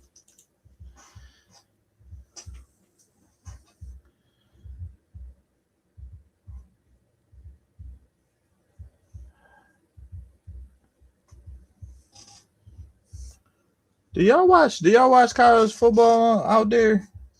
Hey, we'll check. Y'all watch college football? Do y'all see people really using pass rush moves in college football, or is it just the people that hit the draft? They just like, yeah, I don't like pass rush moves. I just run directly into the tackle. I don't watch enough college football to realize whether or not guys actually rush the passer for real in college or not. Because it's crazy work. I'm doing the draft breakdowns, and there's like 3 people that actually use pass rush moves. Everybody else just runs through the left tackle, right tackle. I go get ball.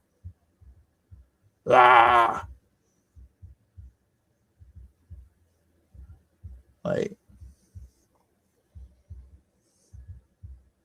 Gabe Akers just he's strong as all get up, but he just runs through people.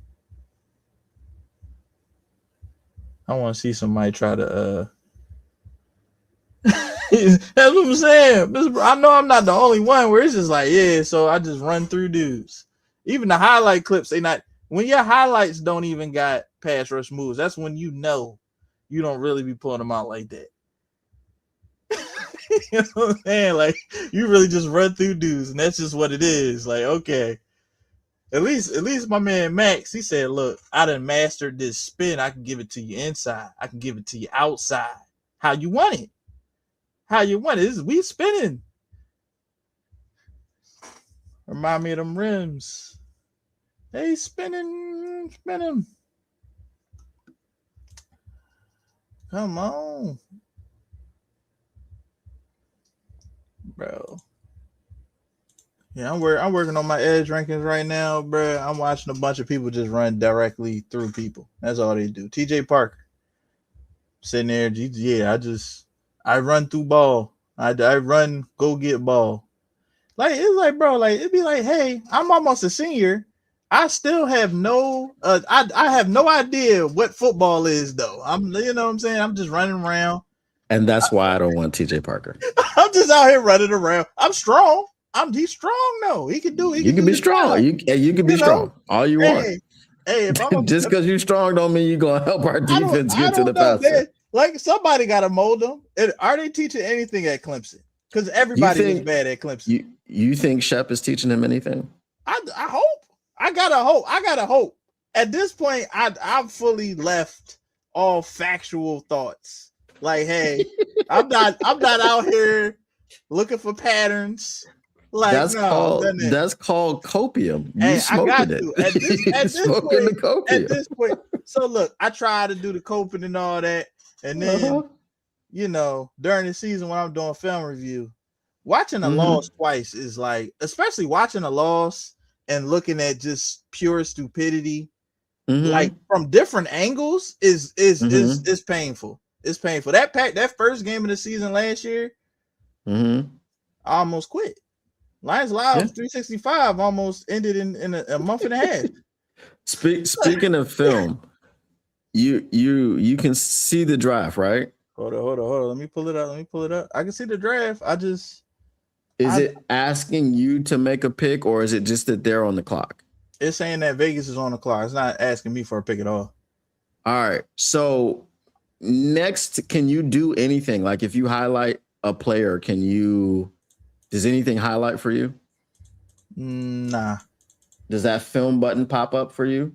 Film? I don't see no film button. Where the film? Where the film at? Where it's supposed to be? So right next to where it says select, but I don't know. Can you see select? All I see is trade pick, Vegas, Raiders on the clock. Okay. All right, let me see if a trade will go through. What they want? Because it's got me, because I'm the host, it's got me. Let me see. That's the other thing. Let me check, because I'm making sure. Let me refresh it. Okay. There is a film button. So next to where it says Fernando Mendoza 99 rating, that gray button, if you hover over it, it should turn red. I ain't gonna lie, dog. That's fire. I ain't gonna lie. That's elite. You see it now? Yeah, I see it. Yeah. Yeah, that's elite. Did it load up for you? Yeah, it loaded up. Yeah. Give me a whole highlight clip. That's crazy. Yep. Yeah, I'm with it. Because so when you go to the site in itself, right at the top, it says film room and it says sign in. So that film room is what that is. But what I wanted it to do was to say, okay, now before I make a pick, I can hit that film right next to the player. Okay, so, that's elite. I like that. Yeah. I got kicked out. He said I ain't even pick my squad. Did I wait too late? Because the draft started already. Yeah. All right. Say the draft is active. Say there's 6 people. Can you see me? I don't see my. Am I in there? Let me see. Hold on. I'm applying a fix for this.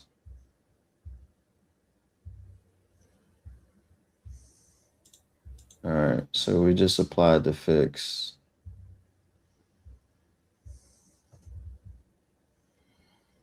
All right, let me see here. I need to get. Let me see if it'll restart.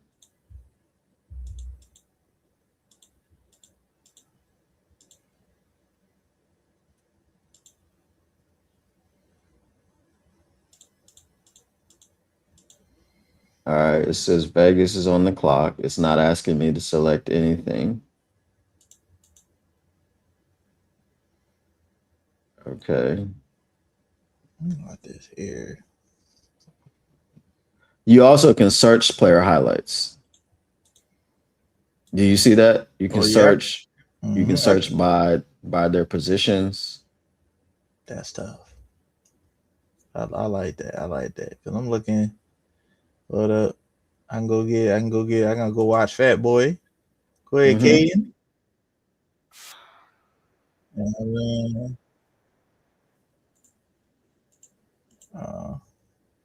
Now it is, I think it's the top 100 players. I don't think I have highlights for everybody because that would be, I think it's the top 100.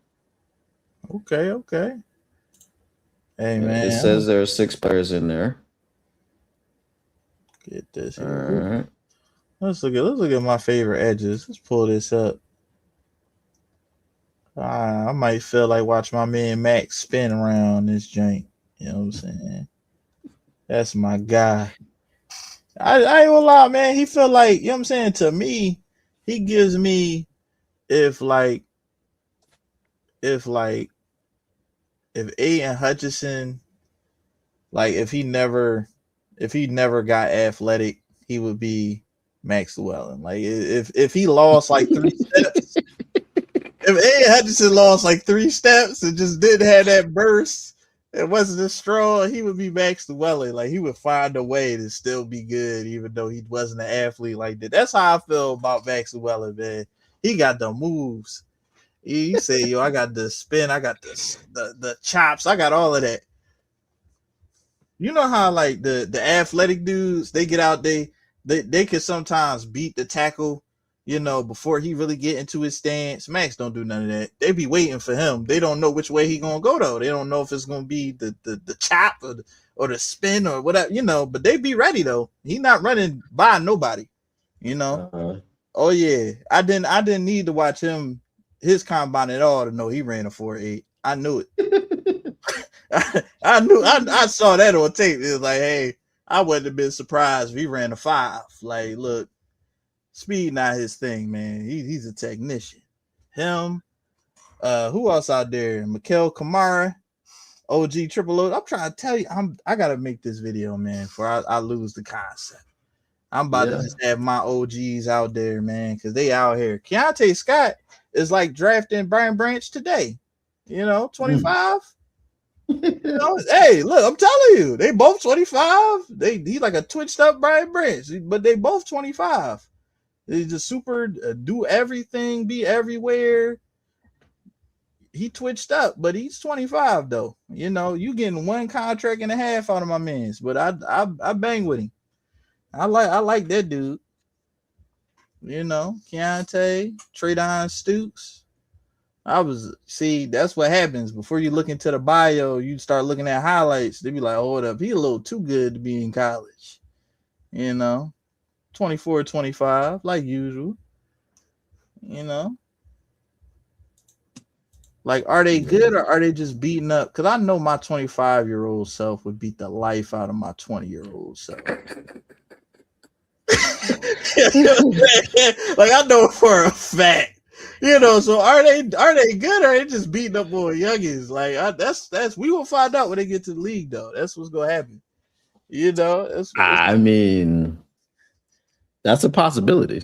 You know, because I'm sitting there like, where you good at 22 though? Like, it's certain guys like I get like, all right, I'm injured, or you know, I had to transfer a couple times from small colleges to bigger colleges so I could get put on the map. Bro, you know?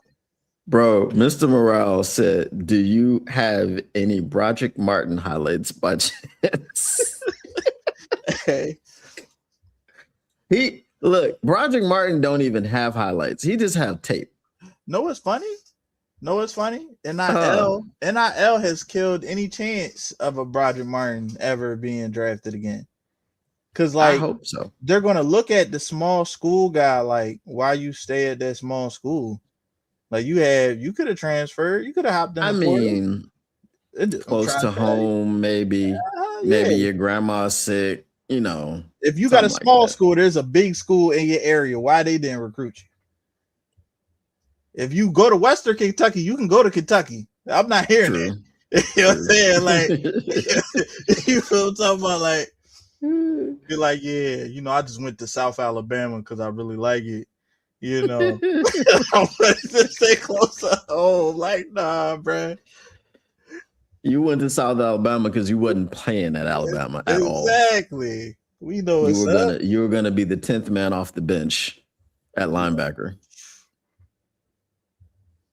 Hey, that's what I'm saying. Louisville or something.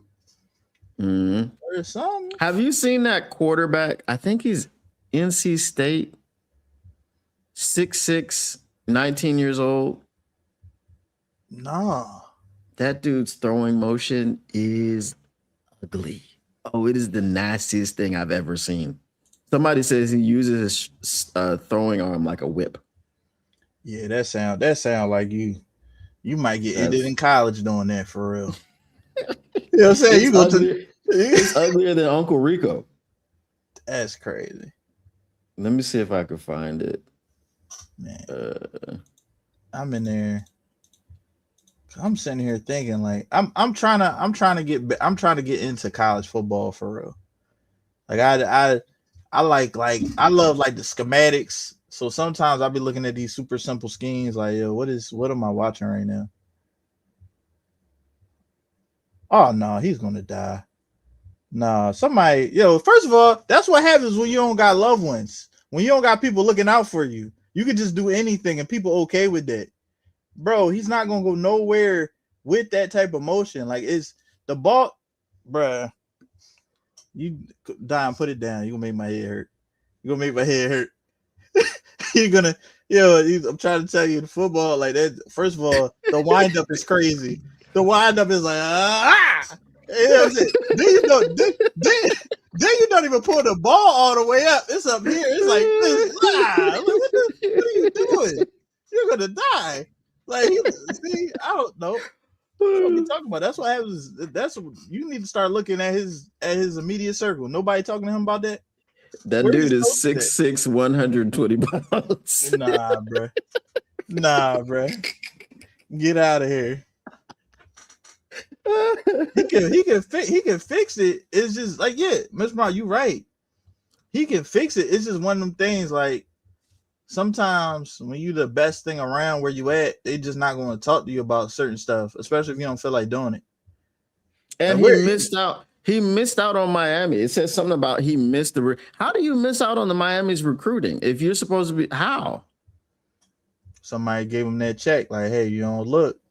That dude, look, bro. Hey, you My don't man look. is up there throwing up gang signs. You're not going to be a quarterback in the NFL doing that.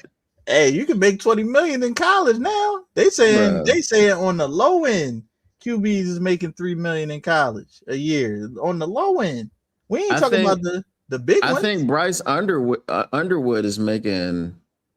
He's making 10 for the 4 years, so that's 2.5. Hey, he might. What happened to Jeremiah Smith? He was good last I checked. What happened to him? What you mean? I thought he was supposed to come out like 2 years ago. No. He probably thought about it, and then Ohio State came with that check. That's what I'm saying. These drafts could be significantly better. Like, it's not like it's a choice. They are choosing to go back to school. Like, I thought that man was supposed to be out 2 years ago. I thought he ain't even in the draft this year. Lenore Sella could have came out this year. He'd have been they'd have picked him first overall. They'd looked at Mendoza and looked at him like, all right, so I got the guy that's probably running a 4.3, throw 75 yards. He's out in the SEC. When you look like an athlete in the SEC, you know what's up. Mm-hmm. You know that he don't got to be good. He's what people thought Anthony Richardson was, like good in college. Surrounded by nothing, they paying him. He might be the only person getting paid over there. Him and Dylan Stewart. Dylan Stewart keep going back too. He could have came out. He'd have been a first round pick. But you said Trinidad Chambliss is going to court to go back. Yeah, he's like, yo, no, don't let me go to the NFL. Judge, please. I still got eligibility. What you doing? I'm finna be eligible. That's what I'm saying, man. NIL is a weird thing. All right, so now you can see the players in the draft. I got K-Mac in there. K-Mac 1 is in there. Has K-Mac 1, did you pick a team, or would it allow you to pick a team? Oh, dang.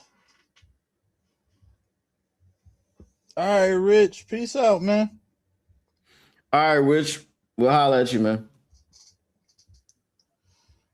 We around. All right. So, like I said, now I can see the players in the room. K-Mac doesn't have a team. Maybe it didn't allow him to pick one because the draft has already started.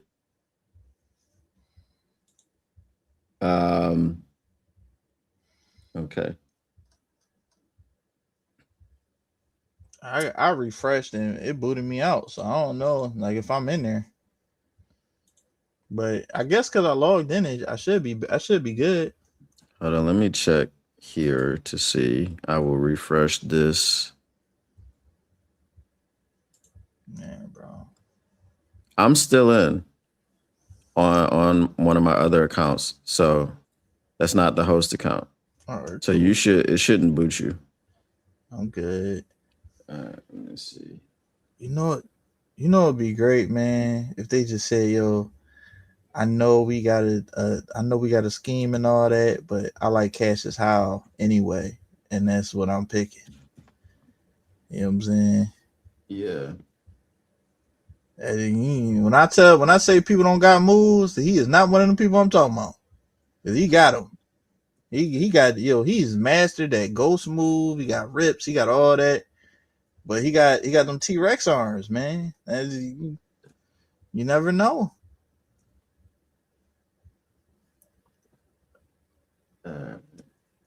Ooh.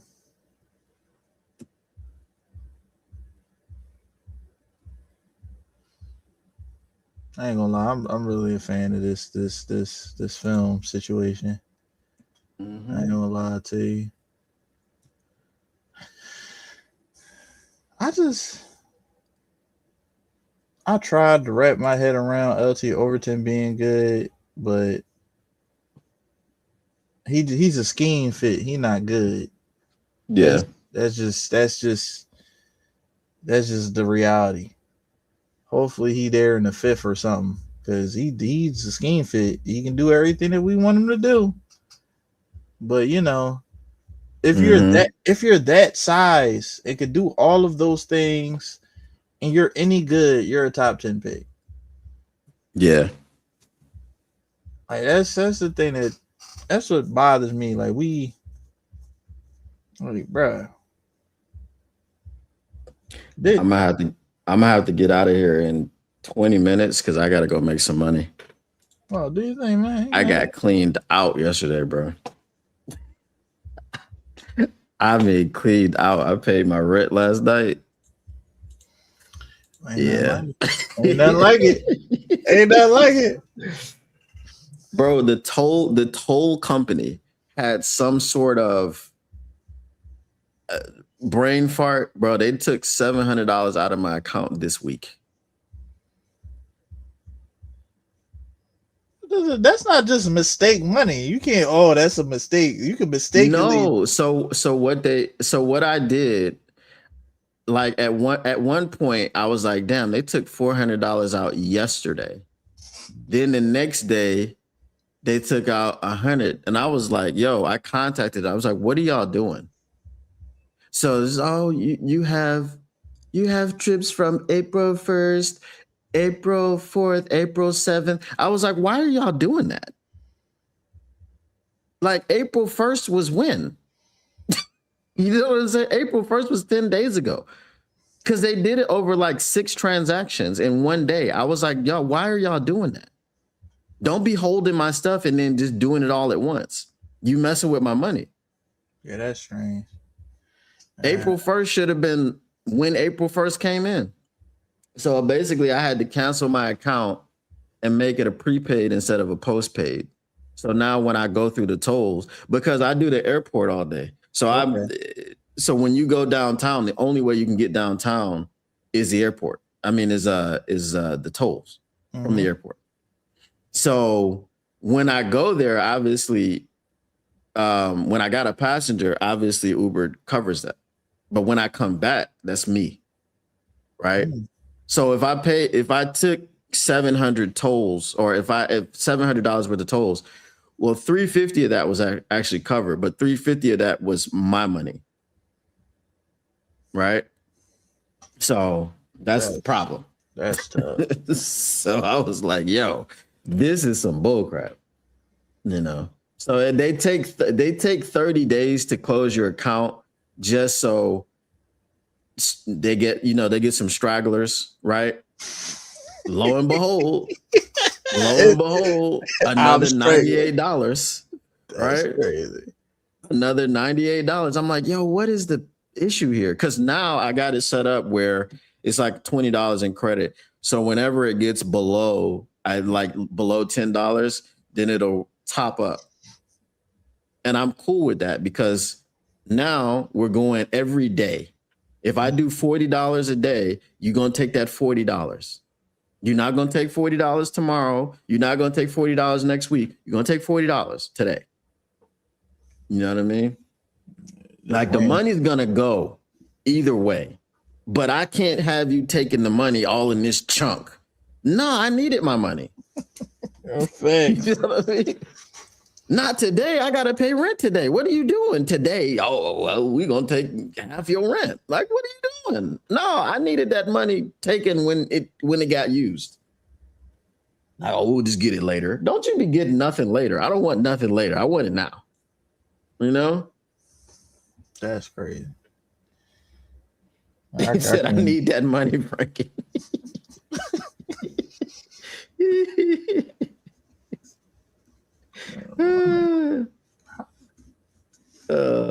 He said, good thing the Lions are not set on a scheme yet. You must be typing in sarcasm font. I'm not gonna lie, man. I really hope I pray a lot that they've made some changes. I don't think it's happening, brother. I think they locked in to exactly what they've been doing. I don't know. I don't know what evolution they really. I don't know if that was just a buzzword they wanted to say a couple times. Like they all sat down, like, you know, this is what we gonna do when we do our press conference. Everybody say evolve. All right. Like I don't, because I'm trying to figure out what they doing different. And like, all right, outside of like, hey, we not finna pay nobody that's older. There's no real evolution that I can see. Like I just hopefully. This is one of them things. You ever say something, you just pray you wrong. That's me. I want to be wrong. I want them to be popping out, get David Bailey's and Cassius Owls. I want all of that. I want to be wrong. But, all right. K-Mac 1, you should be able to select a team now. I added a restart draft button for the host. So now anybody who is late coming in, you should be able to grab your team.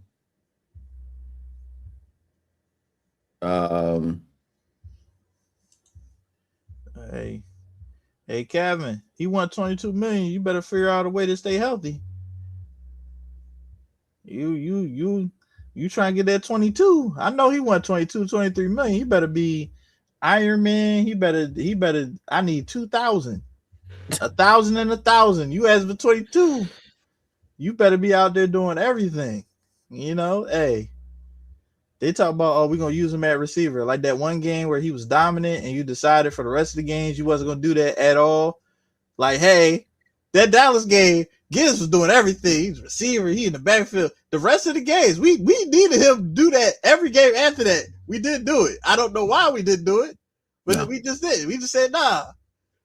It's crazy. Hey, K-Mac, refresh and then choose a team. And then we'll see. I hope the only problem that I'm having right now is that the AI teams the picks are not progressing. So that would be the last thing that I would have to fix. All right. Because I added the restart so we can restart so we don't have to leave the room. Nothing. You want me to be Vegas just so somebody's picking? I don't want you to do that because I want it to progress on its own. Okay. Do you think? Because my next person or my next account is the Jets. Okay. Cool. So, all right. Nobody the Lions? I just picked Carolina just in. I've been Lions since ain't nobody Lions, you know. Yeah. I'm all good with that. Y'all go ahead. Let's go. All right. So I can see that stuff changing now live. Like, so while I'm in the host thing, I can see all the stuff changing live. So hopefully that works. K-Mac is Minnesota now. All right. That's an interesting choice. You ready, K-Mac?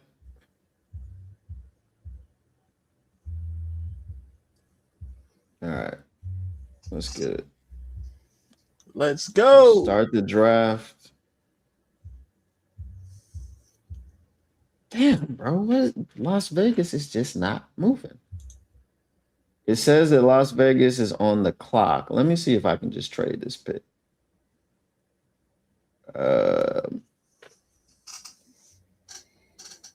For their first round pick, I'm gonna offer pretty much everything. My first round pick next year, second round pick next year. Damn, that's a 15% chance. That's crazy. Third, fourth. I'm just gonna offer every pick I got. I traded my whole draft from this year, 2 picks from next year. I'm at 40%. It's a 40% chance. All right, now we're at 50%, 58%. This is fair trade. Let me propose a trade. Las Vegas declined the trade. Okay. Damn. They said, man, I don't love Mendoza. All right. Now it says you're overpaying. I gave him everything from this year's draft, next year's draft, and 2028 first round pick. So they're definitely going to accept that. It said 95% chance. All right. They accepted it. Okay. But now it says that the Las Vegas Raiders are still in the clock.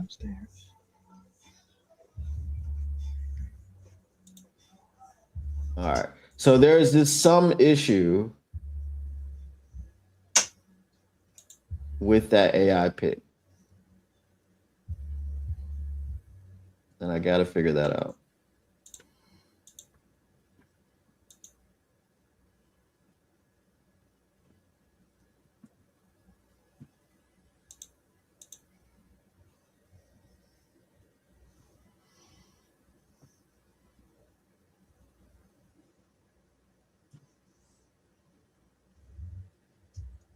They say stream this to y'all then. What, you can multi-stream? Yeah. Word? I didn't know that. That's crazy. Yeah. If D busy, you know what I'm saying? I can just pop in here. I don't care. Keep syndicates going. Yeah. You're welcome all times. I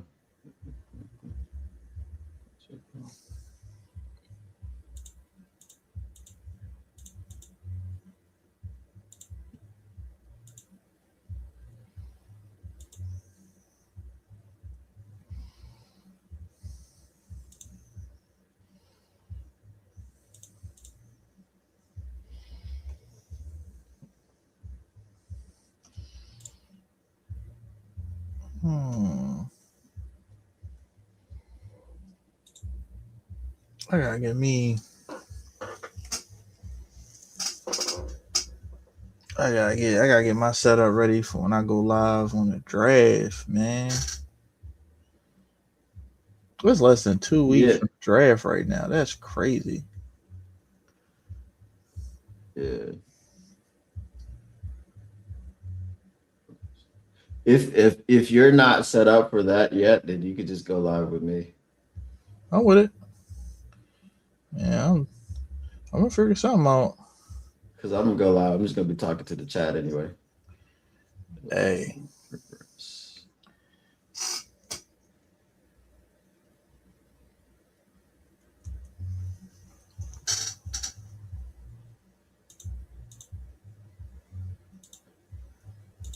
Hopefully this is the last thing. See, chat, y'all see why I've been saying we need to test this out live? You know what I'm saying? Because, you know, we get up here and the next Friday or whatever, or the day before the draft, talking about, hey, you know, let's do it, and then can't do nothing. That would be crazy. That would be a colossal flop. Bruh. Cedric Sweeney says, "I hope we get Vega." I'm not mad at that, man. I'm not mad at that. It's a lot of people like, oh, we don't need a guard. Like, yes, we do. I don't want to hear nothing about Juice, Christian, or freaking whoever else we got, bro. You know, and that's why I wanted them to get somebody in free agency, because now, you know, you let Taylor Decker go, which again, stopgap. Just get your tackle next year. If you're talking about Monroe Freeling, and Monroe Freeling is a developmental player who's not going to be ready this year, then you're doing the same thing. You're getting a guy who's not going to be ready this year, but Taylor Decker was a guy that, yeah, I mean, could have got healthy and could have provided you with something healthy-ish, right? Now you got Larry Borum. I just don't get. You got to take a tackle. I know I say this a lot, but I don't get the Monroe Freeland hype. They brought my expectations up here. It's like, oh, I'm a fine, and the first thing I saw on tape is this dude completely miss a guy run block. Just the first play was just like, just out the way. Like, and I'm just sitting there like, how many times is Jahmyr Gibbs gonna get hit in the backfield because he whiffing dudes before the city turn on him? Like, bruh, you gotta at least, and he don't got the play strength. It's a lot of things. Like, the things that he does well, I see it. I was like, oh, I see the long form picture. That long form picture is awesome. This is a guy that's super fast at tackle. It's like Terrion. Pass. Well, you're right. I mean, I see. Yo, but is he gonna ever do anything? Hey, and anybody that disagrees with me, I'm not even going to say look for Monroe Freeling lowlights. This is what I want you to do. I want you to look at Monroe Freeling highlights and look at how many times he takes a defensive end on the line and puts him in the dirt. You won't find it. You're going to see a bunch of pass pro. You're going to see, oh, I just touched the defensive end that's blocked by Michael Morris. I touched his hip and went to the second level. That's it. That's all you're going to get, because he's not good in the run game. At that first level, I watched Joshua Joseph, who's not a big guy, just like completely like look at him like, you puny being, get off of me. And it's like, bro, like we're a run team.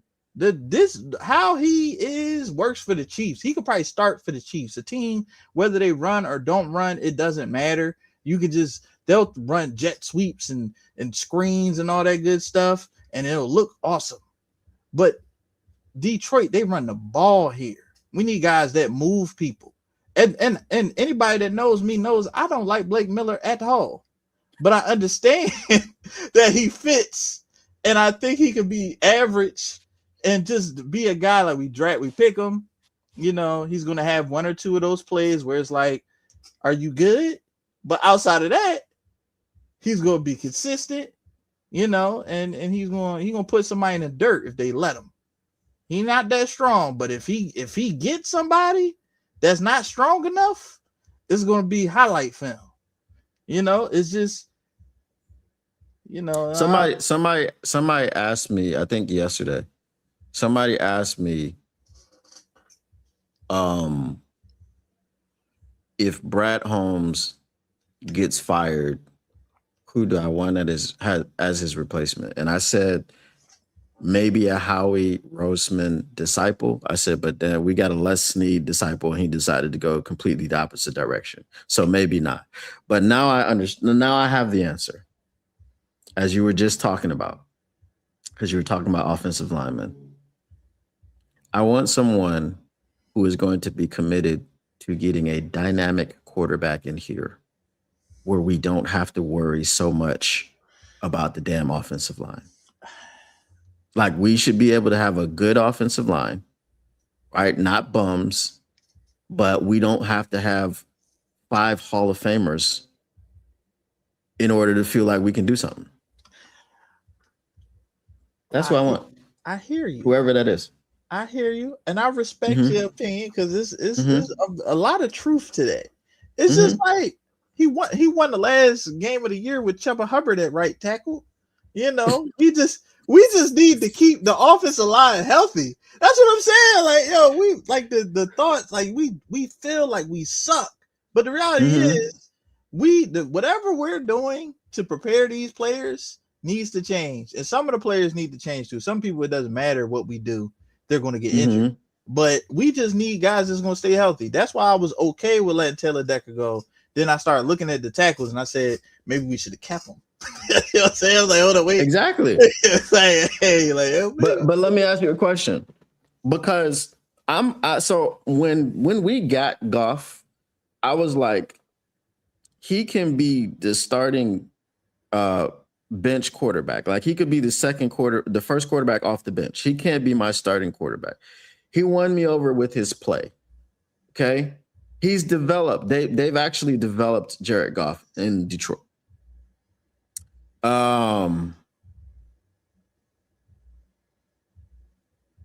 Do you think that if you replace Jared Goff with Sam Darnold, that they still won that Super Bowl? Yep. Okay. And this is what I also want to say. They'd have won it a lot easier too. Because what I noticed watching Sam Darnold in those playoff games, he was throwing the ball late. He was throwing the ball inaccurately. In some cases, I know Jared Goff, with the protection that he was getting, would have got the ball out quicker. The ball would have been on target. I'm 100%. I'm 100% on that. I don't. Guess what else? Guess what else? That defense makes it so Sam Darnold doesn't have to be Superman. We are asking Jared Goff to be Superman. He's not Josh Allen. I don't know who they thought they had at quarterback that they could just be like, we don't need a defense. Like, I don't get. Look, I'll be looking like, bruh. I don't. If we had Josh Allen, yeah, that would make sense. And this is something like, sometimes you can believe something, you can believe another thing, but sometimes they can be in contradiction to each other. Like, I don't feel like you need a quarterback to win the championship, but I feel as though what you have to do to win a championship when you don't have one of those great quarterbacks, you have to thread that needle of having the right amount of talent, getting the most out of the quarterback you have, and supporting them in a way where they can beat a super quarterback. Because in the league at any one time, at most you're going to have 5 superheroes. Everybody else, you trying to make do with everything else. Like, you got to squeak out those Super Bowls in between Superman being Superman, right? We didn't get the championship that Patrick Mahomes allowed somebody to go get. We didn't get it. You know, the Tom Brady situation where it's like, hey, I'm Ben Roethlisberger, I can squeak out 2 while Tom is dominating the era. We're not doing it. Like, you have to be ready for that, and you have to. That's why I don't hate sustained success as much as some people, but it's like, bruh, because you can do everything you want. You can put all your chips into the middle of the table, and you can be the Colts. And I don't want to do that. You know what I'm saying? Like, hey, there's like, you can't foresee that the quarterback you believe in is going to have ACL, MCL, his whole knee exploded or something like that. From what I understand, that man, the fact that he had the audacity to hold $50 million over their head like he not Daniel Jones is insane to me. That man agent is working over. He might have Kirk Cousins' agent. That's the greatest agent in history of all time. The greatest agent ever is Kirk Cousins' agent. I think anybody that's not signed to Kirk Cousins' agent is a fool. Yeah. Mr. Morale sums it up. He said, "We score, we don't defend. If the Lions can't score, they're losing." I mean, you're right, but the defense the defense was ahead of the offense the first 2 months of the season. You know why? Because Johnny Morton. Don't know. No. Johnny Morton was terrible, bro. They was figuring something out. They was figuring it out. I'm like, man, He figured out how to sit. He figured out how to sit in the booth and play Fruit Ninja. That's what he figured out, bro. John was tripping. I don't know. I don't know what's up with John. I don't know why we needed the Vikings game to know that he needed to lose his job. Bro, I don't even know. But all right, so the trade ownership has been done. The problem is I traded for the Raiders pick. The picks are not submitting. That's the problem. So even as a user, not an AI, I have picked. I tried to select Sonny Styles for the first overall pick with the Carolina Panthers. Obviously, I'm not going to choose Mendoza. So the pick just sits there and it's hanging on submitting. So that's what I need to fix. And I will get that done over the weekend. And then on Monday, we definitely can give this another crack. All right. But I'm going to have to get out of here. I appreciate you, Mike, for coming through and helping me out. Keeping the whole stream engaged while I try to fix this. Because I'm pretty sure people would have left if I was just sitting up here like, hold on, wait, I got it. Hold on, just one I'll be back in 10 minutes. I was like, man, he going for it. Bro, I had to go to the other side of the house and look at the router and all this other stuff. So yeah. That's why I left at that point. Hey, Cedric, before we go, on Tate Ratledge, they're not talking about Tate Ratledge and his struggles because the second half of the season he was a different player. He progressed. That first half of the season it was like he didn't.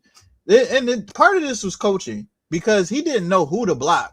When he knew who he was supposed to block, he was pretty good, but he didn't know who to block for like a month and a half, right? So I'm putting that on the OC and the head coach because how did you go through a whole training camp and preseason and first 2 games of the season and your people don't know who to block?